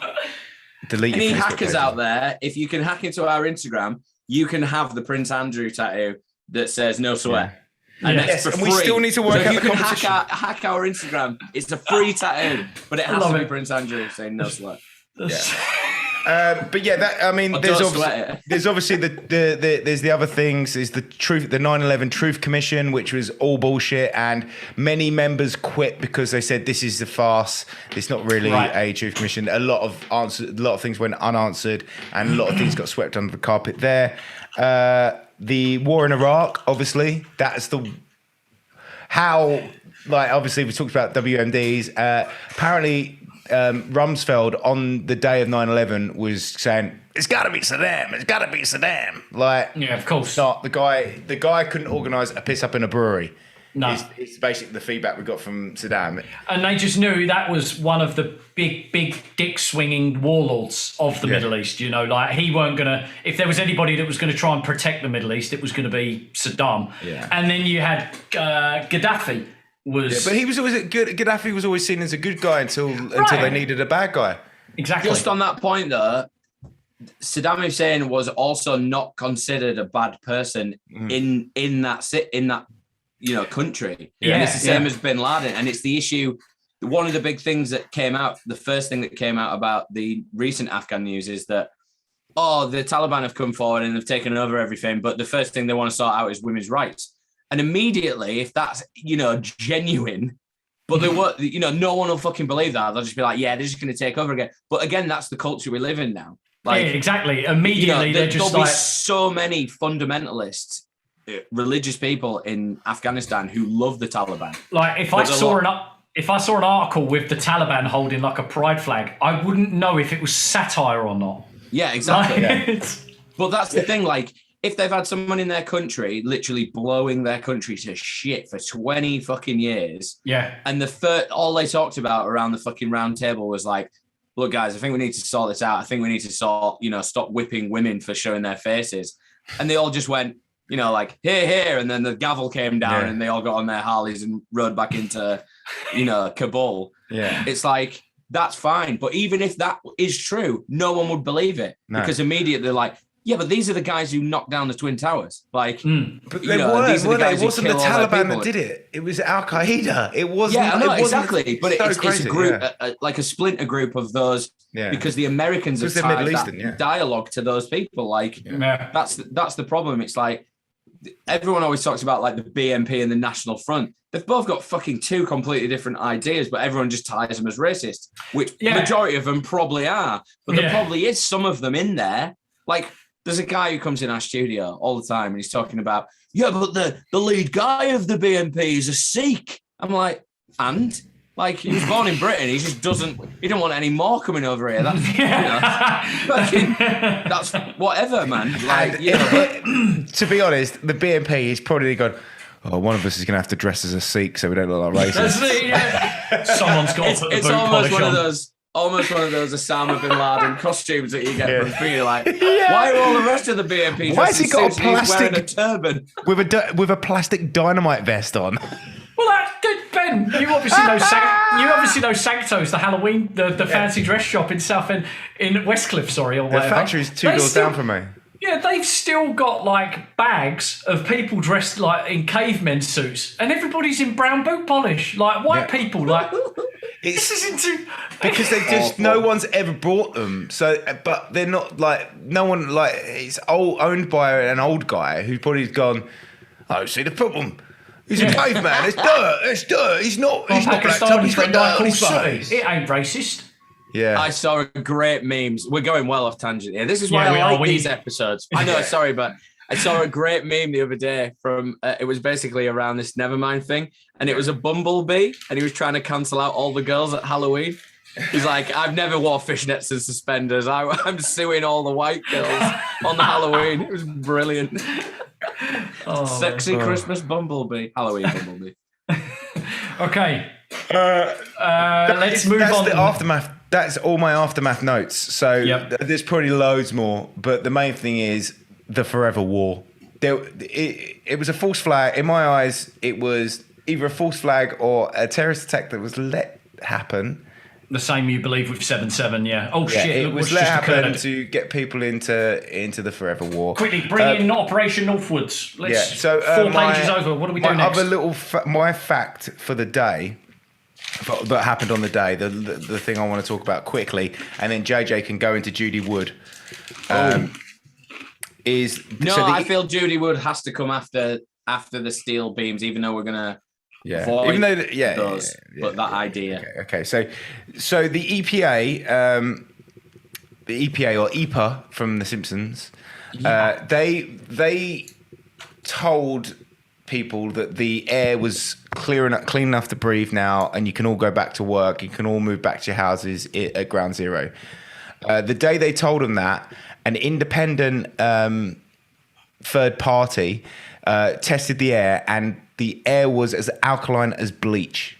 Oh, and the amount of people that from 9/11 onwards until like probably about 5-10 years afterwards that have died from cancer and other respiratory issues because the air wasn't clear. It's basically like floating asbestos. Like it was insanity. Yeah, it was like working with asbestos for your entire life, but you just lived in that air.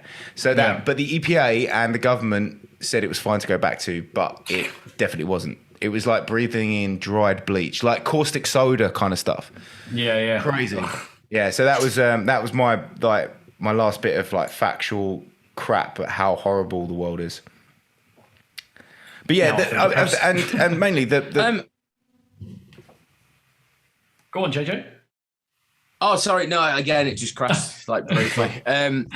One of the things that I was just considering, because obviously there's so many conspiracies, maybe we just like riff about them for like a set amount of time and then just fucking like move on, because there's so many. Yeah. Like, let's just fire them off and talk about them until we finish. You can, if you're interested in it, you can search more about it, because, you know, I'd rather just be like the ones that I kind of are concerned about, and then you can just look at them, and I'm sure you guys will have fucking loads of different ones. I think that'd be better, because then if we are actually interested, we can just talk about it for a bit. Because there are so many. I want to get the most ridiculous ones out of the way once you finish your No, I reckon we should start with the ridiculous ones, and then we'll kind of rein it back in.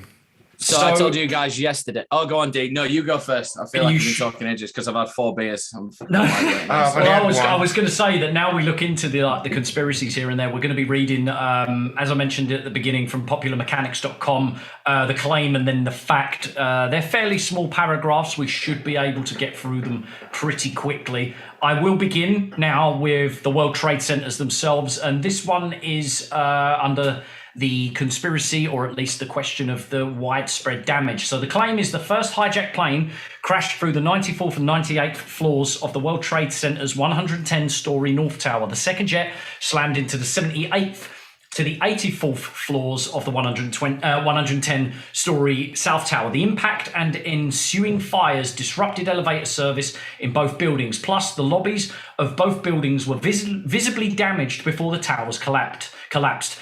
There is no way the impact of the jet could have caused such widespread damage 80 stories below, claims a posting on the San Diego Independent Media Center. It is obvious and irrefutable that other explosives had already been detonated in the lower levels of the tower, Tower 1 at the same time as the planes crashed. Can you smell that?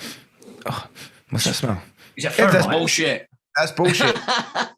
Because we know, and we talked about in the last episode, that the jet fuel flooded and fire flooded down those elevator shafts and into the thing, and 11 people lost their lives and 7 people were injured.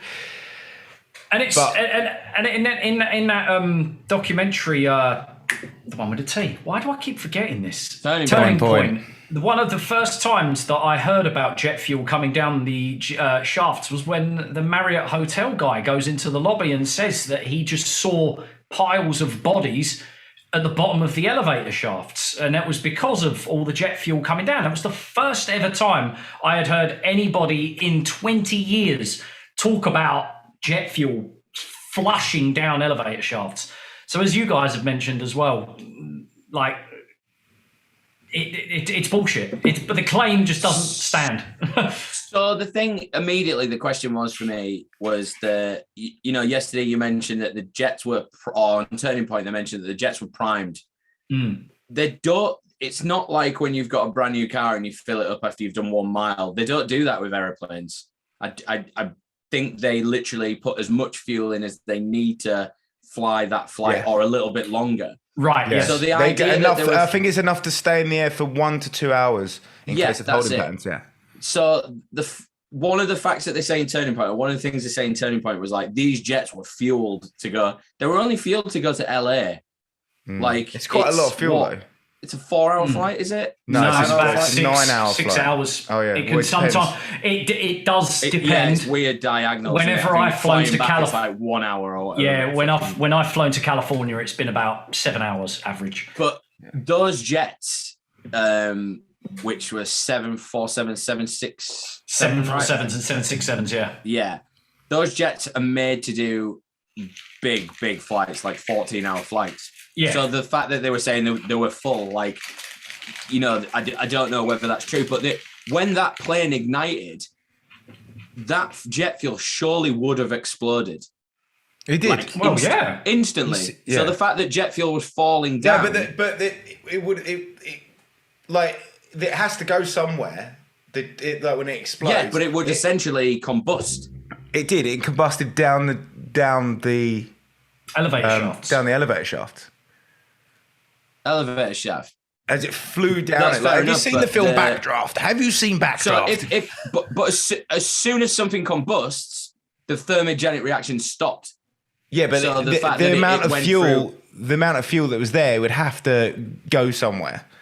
Because I think that's what they're saying, that there was so much fuel. Once it's thermogenically reacted, it doesn't do anything else. So it doesn't once, like, that is made to combust. So once it's combusted, it's combusted. It leaves no residue. So no, it doesn't. If the combustion has to happen, it explodes. Yeah. And then it would create like a monoxide of some sort, and it would disappear. But that's the only reaction that would ever happen, was the gas would come out. Yeah. So the idea that fuel itself, it was the ignited fuel.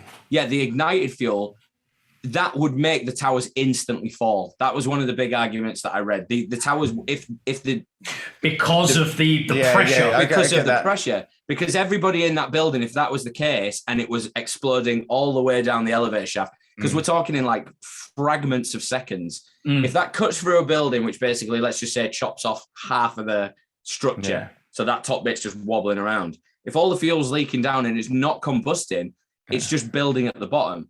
So one of the big things is that people said they heard explosions, which is obviously the big sort of thing where everyone's like, "Fuck, it was an inside job. It was an explosion." You got to think fumes are also compiling down there too. But that's the thing. Jet fuel is abrasive anyway, so jet fuel would melt a body. Like this is this is grim. This is what, but that's what confuses me, because people were still walking into the foyer once both planes had hit. So it's fuel. Right. It isn't jelly. It can get through gaps. You know what I mean? It's like it's not jelly. Yeah. So that is one of the big things for me. And the argument of everything is that everybody seems to be arguing about the fact that jet fuel can't melt steel. I don't think any of the real conspiracy theory guys were talking about that. I think they're talking about the fact that it either all combusted or it didn't. There's two elements, because it's like a fuse. Like if you've got a fuse that's like that and there's a cut in it, it'll go to there and stop. Yes, I understand what you're saying. The idea that fuel is fluid, it would ignite the whole thing in it fragments would of seconds. It would gradually just go. This is the thing that Judy Wood talks about, is that when people use terminology, so if you immediately say fire to somebody, they immediately go hot, red. Right. So she doesn't use words like that, because there was things that were glowing but weren't on fire. You know what I mean? So it's like, they said the fire raged on for like days and days afterwards. Yeah, it was the embers, wasn't it? Yeah. Yeah, and everything. But that jet fuel would have cut through people. Like it's abrasive. Maybe not instantaneously, but you would probably get more burns from jet fuel than fucking like being on fire. Things like that are like, again, I don't have an answer for it, but the things that I've read about these, there's one side of like, there's the real hardcore industrialists who are just like, jet fuel does not burn through steel, but then they have no arguments about what jet fuel can do in that scenario, because no one does. No one would fucking know. That's what I didn't like about Turning Point. Sorry. Yeah. So the fact finalised is following up on a May 2002 preliminary report by the Federal Emergency Management Agency, FEMA. The National Institute of Standards and Technology, NIST, a branch of the US Department of Commerce, released another report in spring 2005. NIST shared its initial findings with Popular Mechanics at the time and made its lead researcher available to our team of reporters. The NIST investigation revealed that the plane debris sliced through the utility shafts at the North Tower's core, creating a conduit for burning jet fuel and the fiery destruction throughout the building. Quote, it's very hard to document where the fuel went, says Foreman Williams, a NIST advisor and a combustion expert. But if it's atomized and combustible and gets to an ignition, it'll go off. So because it's a high octane fuel. That's pretty much what you said, JJ, practically. And following on from the whole melted steel, the claim we have been lied to, in quotes, announces the website attackonamerica.net. Which is, what's his name's website before? Alex Jones? Alex Jones's website. I knew it would be. I did. Oh, of course it is. Sorry, excuse me, carrying on. Gay frogs. It's all about gay frogs. The first lie was the first lie was that to load the fuel for the aircraft was the cause of structural failure. No kerosene fire can burn hot enough to melt steel. The posting is entitled Proof of Controlled Demolition at the World Trade Center. We don't need to obviously go over everything that JJ just mentioned, but fact, jet fuel burns 800 to 1,500 degrees Fahrenheit, not hot enough to melt steel, which happens at 2,750 degrees Fahrenheit. However, experts agree that for the towers to collapse, their steel frames didn't need to melt. They just had to lose their structural strength. Exactly. I don't need to read further on from there. And the fact that... I was going to wait for him. I thought you were frozen again. Sorry. No, I hadn't. I was waiting. You clapped your hands like you were going to say something. So this is probably where I can segue in with Judy Wood. But if you want to get in there now, no, Judy Woodis, mate, and then. So again, this is another thing that you have to say. This is like she talks about something called dustification. So she's made this word up because if you use the word vaporization or anything like that, it's implying that it's vaporized, which isn't a thing that she believed happened. She's talking about the effect of, what was going on. Is she a doctor or a teacher or who is she? She's a doctor in metaphysics, constructural physics. The list is endless. It's massive. She is. But again, she's a very nervous nerd. So everything immediately, the media just go at her. She's like, she's a fucking weirdo. Because she is a very nervous person, and she's doing all this stuff through research she's done. And she's just kind of reminds me of a kooky auntie. But she basically explains that once, let's just take out the planes fly into the towers. And then for X amount of time, I don't have the numbers, but there's smoke coming out of the tops of the towers. There's no real activity below the impact points. Okay. So basically, the first tower goes, and she almost you'll have to pick me up if I'm at the wrong tower, but there's a tower that almost at the top buckles, and it goes like that. That was the north one. And then as it starts the going, tower, the first tower it falls in. It all falls downwards. Yeah, and she's not denying that is how something would work because it's the weight of everything above it that would bring it down. But she's also saying that the actual frame of the building, as this is falling over, it basically turns to dust. It literally just disappears. Yeah, it doesn't go like that and fall down and you can see it. And obviously she talks about the way that the dust comes up and everything like that. And it's almost like it's covering it up. Yeah. But she's saying those bits that fall down all of everything that's encompassed in that building doesn't create a seismic wave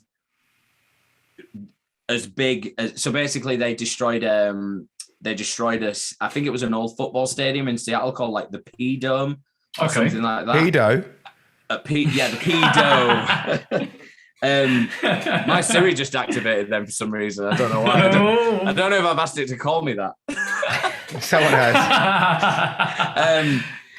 So Yes, basically, the football stadium, which was less than 4 stories high, it got demolished, and when it hit the ground, it created a seismic wave, a Richter scale wave of 2.3. Wow. The main tower, which had 500,000 tons of weight on it, or it might have been the two towers combined. I can't remember. It's either 250,000 per tower or 500,000 per tower. Still a lot, which of weight, was 1/10 of this stadium. Sorry, not 1/10 of the stadium. The stadium was 1/10 of the building. Yeah. Created the same Richter scale matter effect on the ground. So her concept is that, again, this is where it gets fucking west.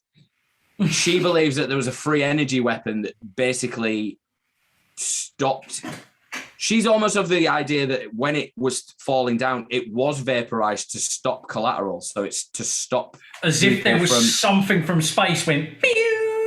Yeah, possibly. She believes it's a weapon, but she also believes it's something that we've got on Earth. So it's more concerning about that. Wow. So if you look at all these Richter scale waves and everything like that, it basically she talks about how a bowling ball, they've worked. Oh no, he's frozen. Yeah, it's frozen now. X amount of time. Sorry, yours keeps cutting out, but they would drop this bowling ball off, and it would literally hit the ground at a certain speed. Right. Free fall damage. That's fine. We're all right. You talk about terminal velocity. Yeah. So she was basically saying that the top part of there, it should have gone down at a faster speed than the dust. Yeah. And then it basically, as it gets to once the things pile to the bottom. He's gone again. No. And then they literally just go like this.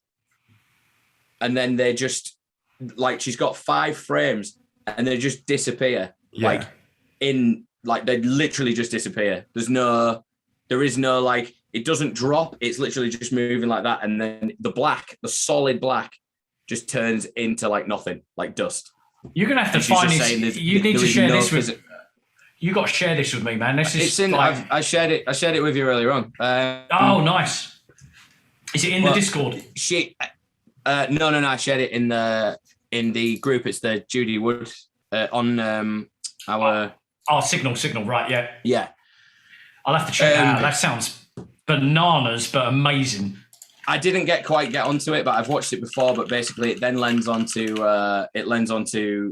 free energy weapons and stuff like that. And I was telling Ben about it briefly. Again, it's something that I reckon everyone should research rather than me explain it, because I'm not a scientist. But it talks about fission versus cold fusion and how the governments are arguing over which one is more sustainable nowadays. And I'm pretty sure she said it lends all the characteristics of fission. So I don't know whether her concept is that this was almost like, shit, the buildings are fucking going down. What can we do to minimize casualties? Let's vaporize it.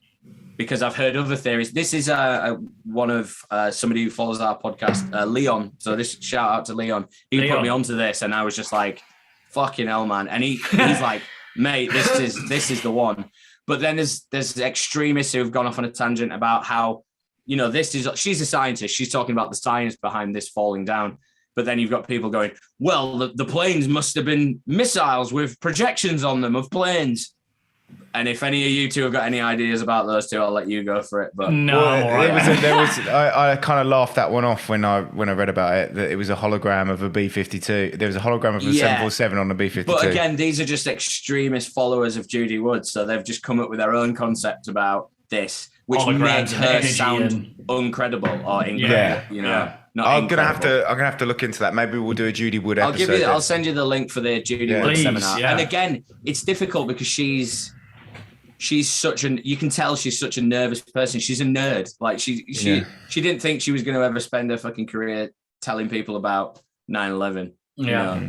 That's interesting. Maybe we will do a deep dive into Judy Wood and that, because that feels like it deserves us to do some, all of us to kind of look into it and talk about it.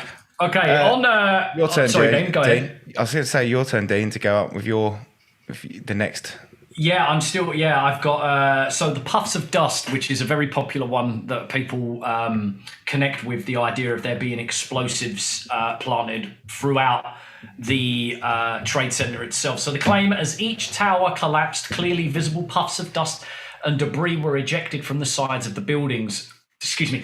An advertisement in the New York Times for the book Painful Questions, an analysis of September 11th, made this claim, and I quote, "The concrete clouds shooting out of the buildings are not possible from a mere collapse. They do occur from explosions." End quote. Numerous conspiracy theorists cite Van Romero, an explosive expert and vice president of the New Mexico Institute of Mining and Technology, who was quoted on 9/11 by the Albuquerque Journal as saying, quote, "There was some explosive devices inside the buildings that caused the towers to collapse," end quote. The article continues. Romero said the collapse of the structures resembled those of controlled implosions used to demolish old structures. What's your take on either of those, JJ? I'll quickly get in there. Another Dr. Judy Wood. She talks about there's a perfect diagram that she's made as well. She talks about the way that as the main narrative would be, as the buildings collapse, every time they collapse, the collateral of the dust flying out would be, and it's not even the amount, it's the speed and velocity that it comes out at. Yeah, and she said it would be equivalent, and this is where her theory comes from, all the buildings surrounding, it would be equivalent to somebody shooting a Tommy gun at the wall, and there's no marks on the other walls at all. Some of the buildings' windows didn't even break around it. That makes and sense. she said, as it gets down to the bottom, she said it's almost Mach 2 in pressure. Wow. And you've got to think as well. Equivalent to going to on the Rita Queen of Speed, I think. That's 3.6. And I just recently, yesterday, done a podcast, the first of a podcast about Quantum Leap. And the premise of that episode is he has to reach Mach 3 to leap, and he doesn't. Ah. And it's funny you talking about that, though, JJ, as well, because you've got to think the stuff that's being projected from that, it's like shards of glass. It's 200, like I said, 250,000 tons. Not even including the people. One theory that she had, somebody said it was almost like there was like a vapor coming out. She was talking about the water tanks.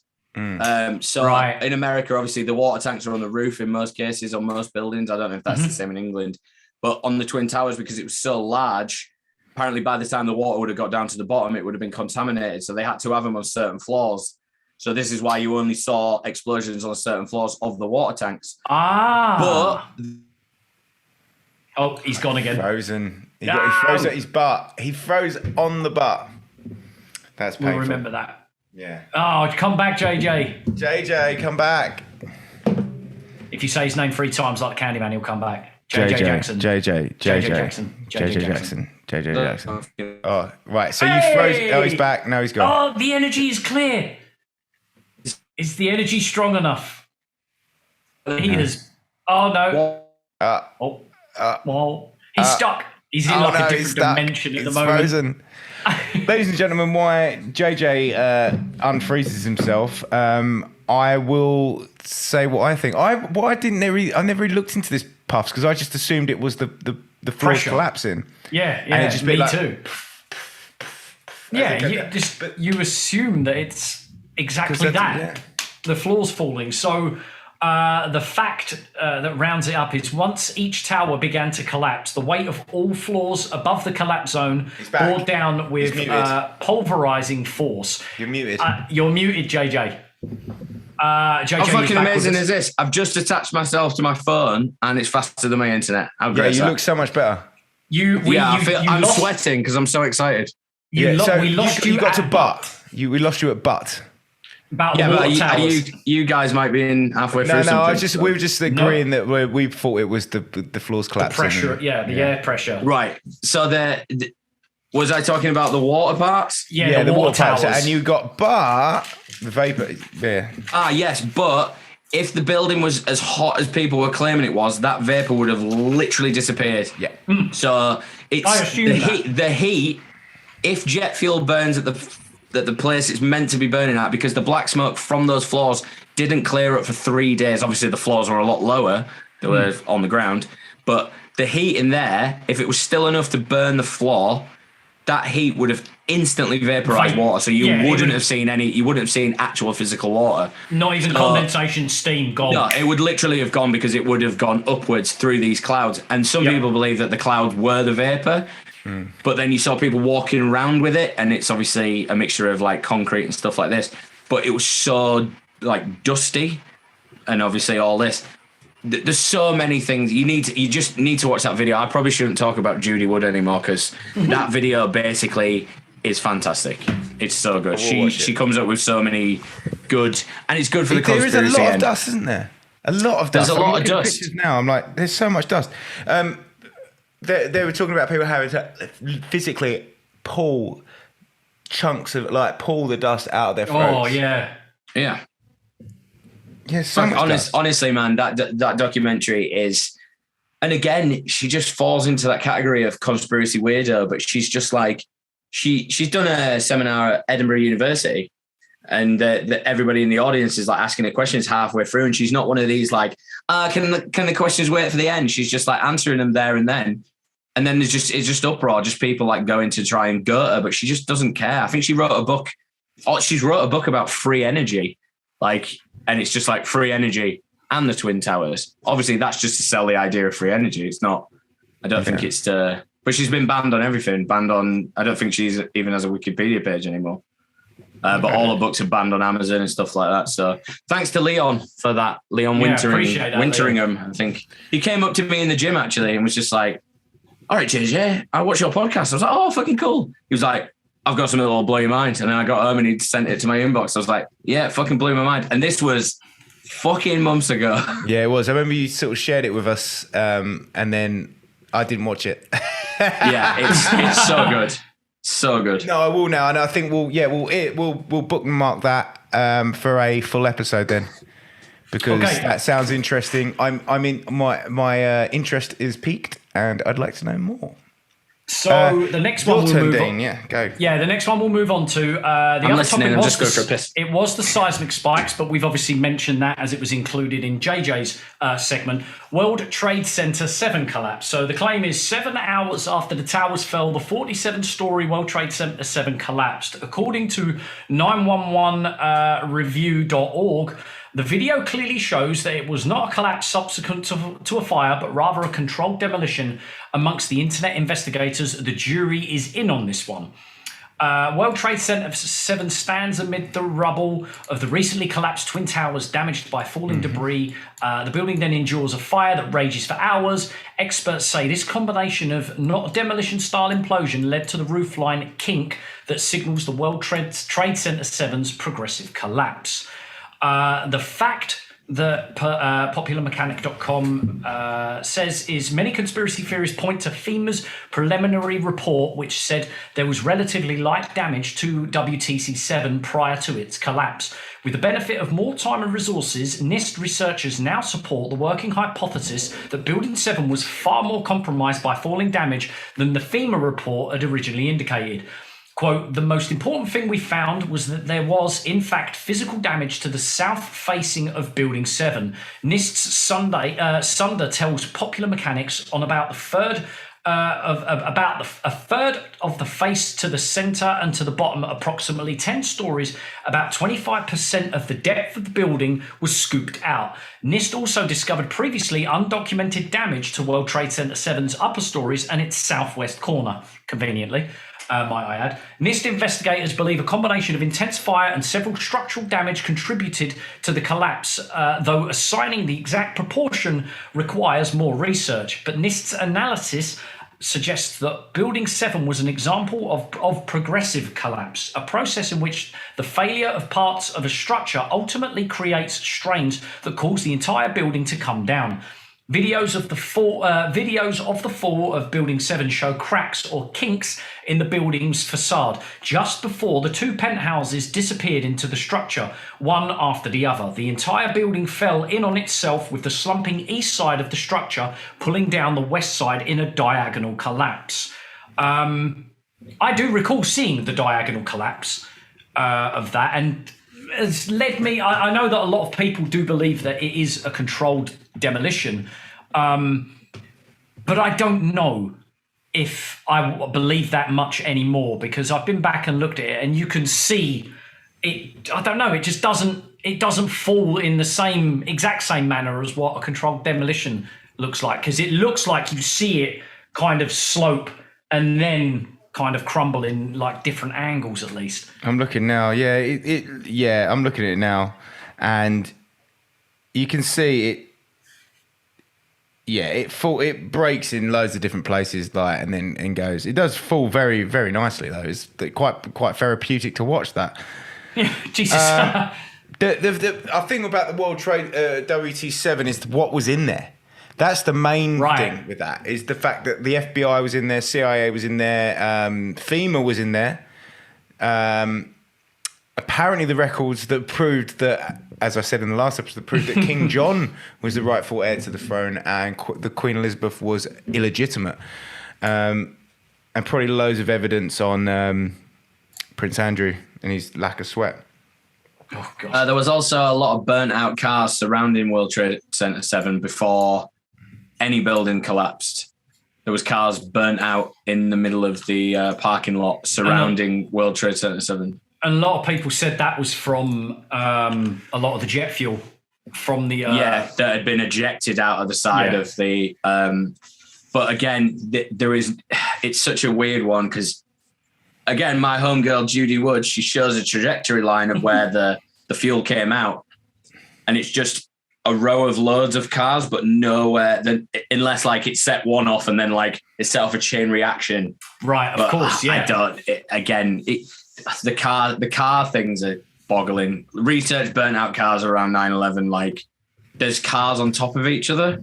Yeah. But then there's rows and rows of cars, but then there's just one car on top of this other car, and everyone's like, where the fuck did that come from? That is a bit did it fall bizarre. directly from the sky? Like, it's dodgy as fuck. And there's unburnt paper inside these cars. Really? And the American government are claiming that they were moving cars around. I'm just like, what, you were moving cars around in the middle of a fucking national terrorist attack? Like, it sounds like something ridiculous that would actually happen, though. There's unburnt paper in cars, and somebody was like, yeah, but that car's got a sunroof. I'm just like, yeah, it also doesn't have a fucking windscreen or doors, but paper doesn't get incinerated in a building and then just blows out the other side, especially when steel and concrete are being fucking vaporized. You know what? That's reminded me of the thing that was definitely glossed over in that turning point, was the fact that they'd found all this identification in the wreckage. Yeah. Which they do talk about in Loose Change, but I only got like an hour into it and then I fell asleep. So and it almost like they found just the photo corner sides. Yeah. And some guy tried to debunk it, saying, yeah, well, most people carry their passport photo in their back pocket. I was like, and he was like, well, most back pockets aren't long enough to hold a passport. I'm just like, all right, so they didn't find any fucking jeans there, did they? They just found one quarter of a fucking passport. That was the moment when I realised there was some fuckery involved. In 2000, when they were like, we found the passports of these guys. I was like, there's nothing left. There's literally nothing left. There was a massive explosion that would have vaporized or dustified everything in that plane. There would have been nothing left. And there's no way that they would have found those documents. Again, this is, if they're going to lie about one thing, how many things are they going to lie about? You know, like the things that all the like our level are talking about is like passport pictures and shit like that. Like they're probably there's all the whole shit about the security, because apparently you were allowed to carry a knife on a board a plane, but it was only a Stanley blade. What? And one of the security guys talks on that road trip thing about how he was like, we didn't have anything in place for that. We never used to even have metal detectors. And that's mental to even believe, isn't it? Like, because I can't remember going on holiday before that. For internal flights, they do. Yeah. Okay, so it was just something else that blew my mind. I was like, fuck. Okay, so time to move on. We're moving on to the Pentagon now. One of the craziest ones, I guess, and one that I still think that there's fuckery involved in it. Okay, first claim. 2 holes were visible in the Pentagon immediately after the attack. A 75-foot wide entry hole in the building's exterior wall and a 16-foot wide hole in the Ring C, the Pentagon's middle ring. Conspiracy theorists claim both holes are far too small to have been made by a Boeing 757. Quote, how does a plane 125 feet wide and 155 feet long fit into a hole which is only 16 feet across, asks reopen911.org, a website dedicated to discovering the bottom line of the truth to what really occurred on September 11th, 2000. Reopen, what is the website?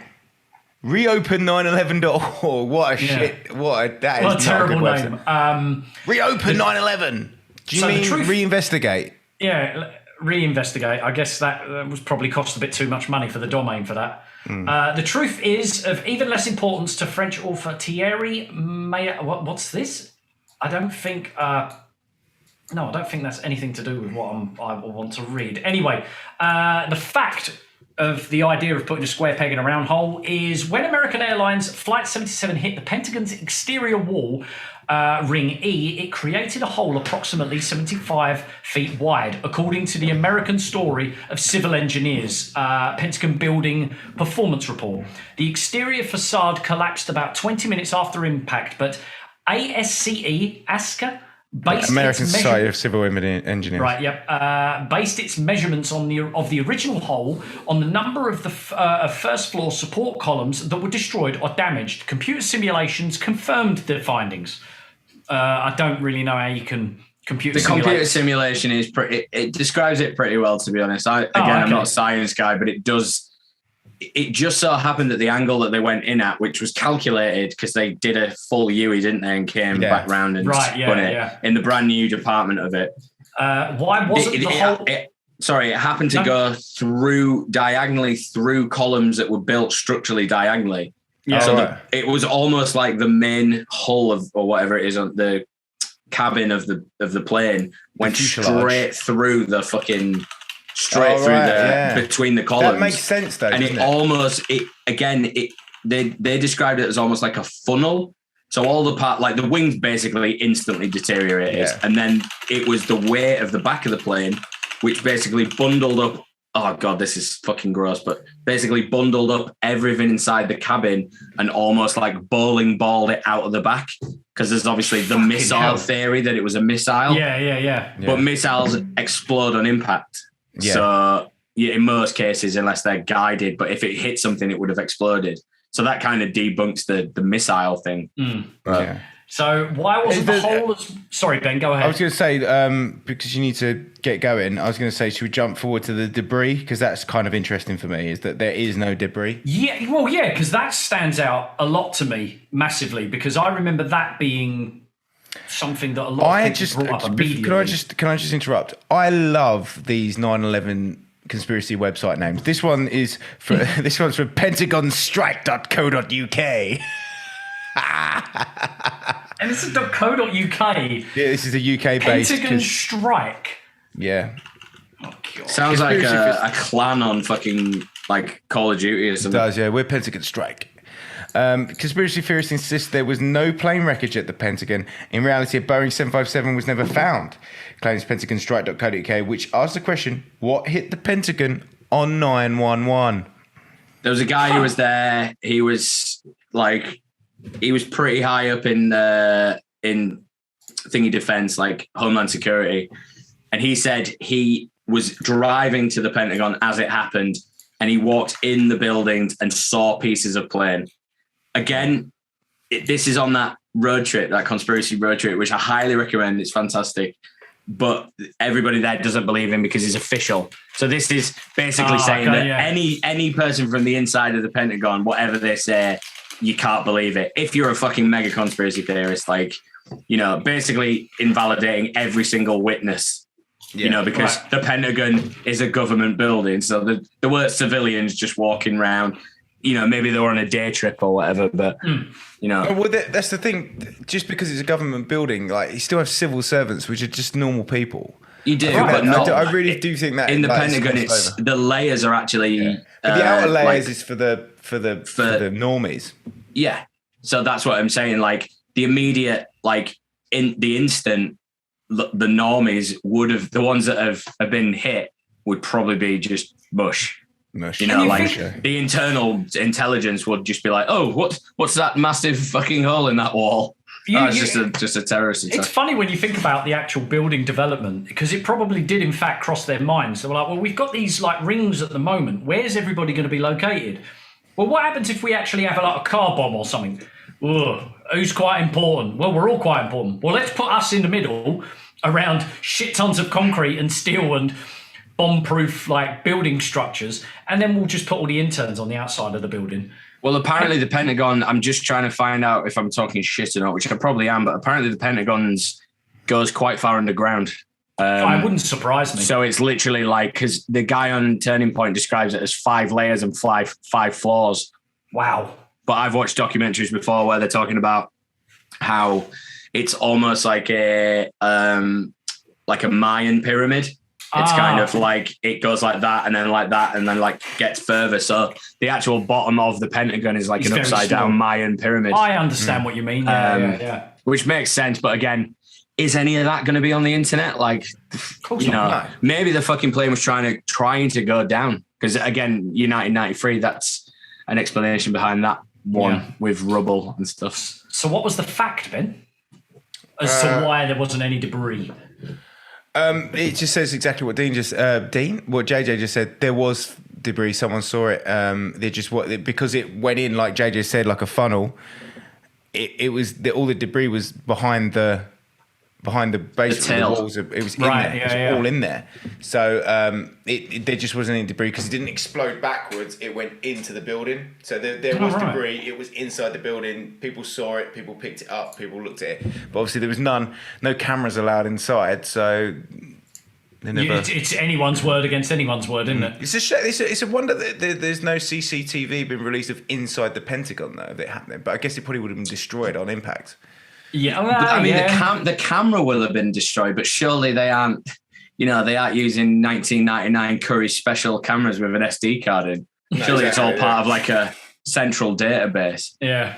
But again, they're probably never going to release anything like that because there's a high probability of security, like seeing somebody will be able to see inside. And seeing someone turn to fucking jelly. My other, I still think something's up with the Pentagon. Just release a video of the plane hitting, considering the amount of CCTV footage that was confiscated around the area. The recorded footage was only like one or like between one. It was and 3 frames. 3 frames, and it was one of flying in, one of nothing, and then the other one of impact. So it was it was 500 miles an hour or something like that. So it was basically frames per second was probably on those cameras was probably like 12, something like that. So it's you're probably going to get nothing. 500 miles per hour is fucking fast. For the amount of other CCTV places that had their CCTV confiscated within like several 10 minutes of the impact, just release something and show a plane flying down. You don't even have to show the impact.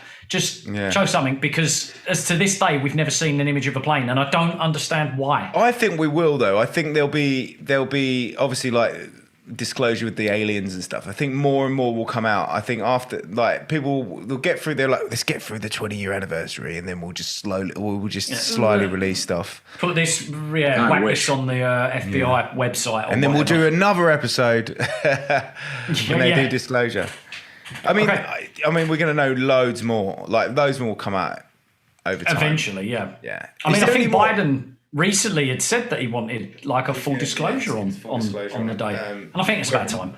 I think it's about time. I think we've done our darndest to disclose everything. Obviously, there's big conspiracies around the pilots and whether they were trained at Air Force bases or if they were non-interested poor students at a flight school in Florida. So I think loose change leads you to believe that they were all separately trained at different Air Force bases. Yeah. And one thing that I was a little bit they said something on loose change about how 2 of the hijackers lived in an apartment with an FBI informant, and the very quick kind of edit that they have of disclosing this information, they didn't live with an FBI informant. They stayed at an apartment complex that an FBI informant was a landlord of. Yeah. So it's like there's that. It was such a kind of like a nothing comment. Like regardless.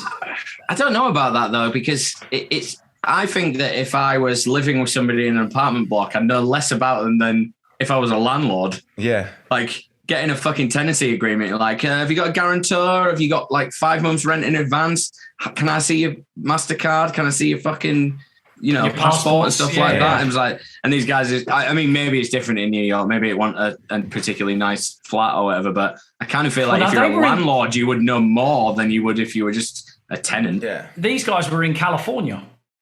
Right. I think, these two particularly. That was just a bit wonky with me. I was just like, again, in retrospect, it's kind of like saying, "Oh yeah, well, I did know him. It's a bit late now. They, fucking flown a plane into it." I guess again, it goes back to the fact that the FBI and CIA didn't talk to each other at the time, and the FBI informant probably didn't know that they were on a watch list, so therefore he didn't have any reason to suspect them because they weren't the CIA and the FBI barely spoke to each other, didn't they? There was no contact between them.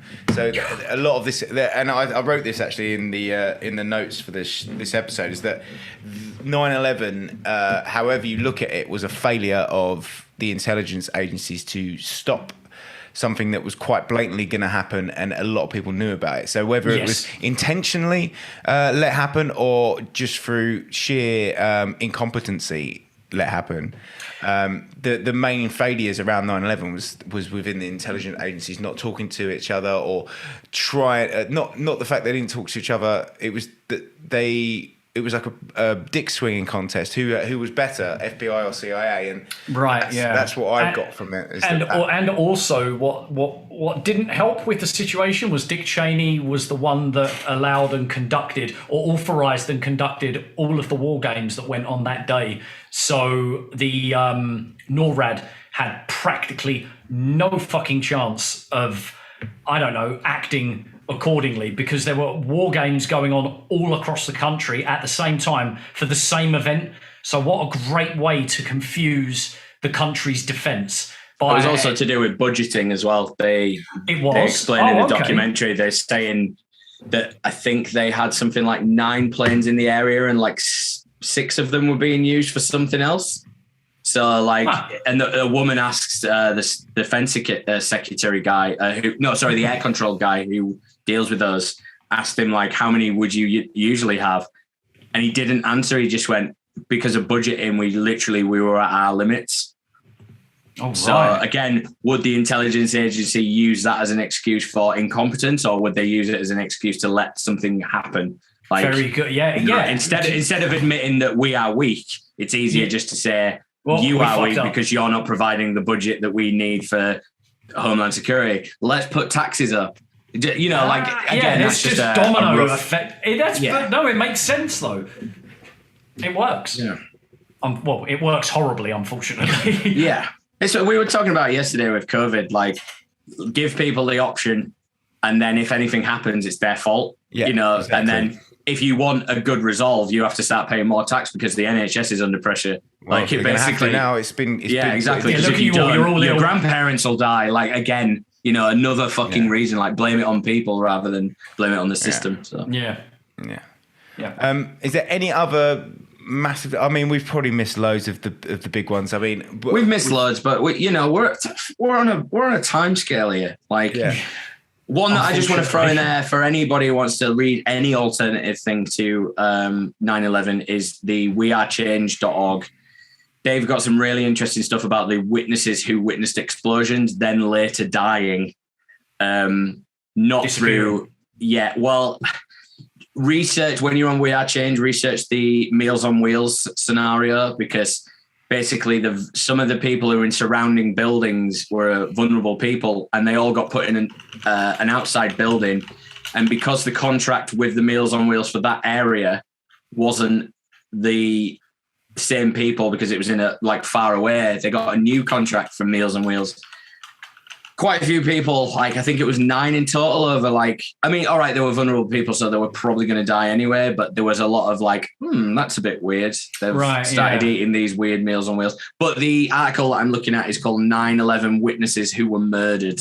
on wearechange.org. It might be a DuckDuckGo one, so have a look at that. I remember a guy from Loose Change. He's kind of on the corner of a building of an office block, and he's looking out onto the aftermath of 9/11, like way after it happened, and he's talking. And then I later found out that he'd been suicided. And he basically saying he was struggling with his mental health. Again, another one, blogged quite a lot, never said anything about anything like that. And we all know that bloggers like to tell everyone about their mental health issues. So I mean, we've definitely missed something. Please leave them in the comments, your conspiracies, your favorite conspiracies, or join the Discord and join the channel that is specifically for this episode, because I want to see some of the crazy stuff that we've missed. And if we've missed enough, then we'll come back and do more. We definitely. Well, I was going to suggest maybe we have a poll for like whatever people want to hear us deep dive on, like the theories that people want us to talk about, because again, there's so many fucking theories. Like, you know, even if it was one about like, I heard it was, you know, an army of fucking rabid dogs who did it.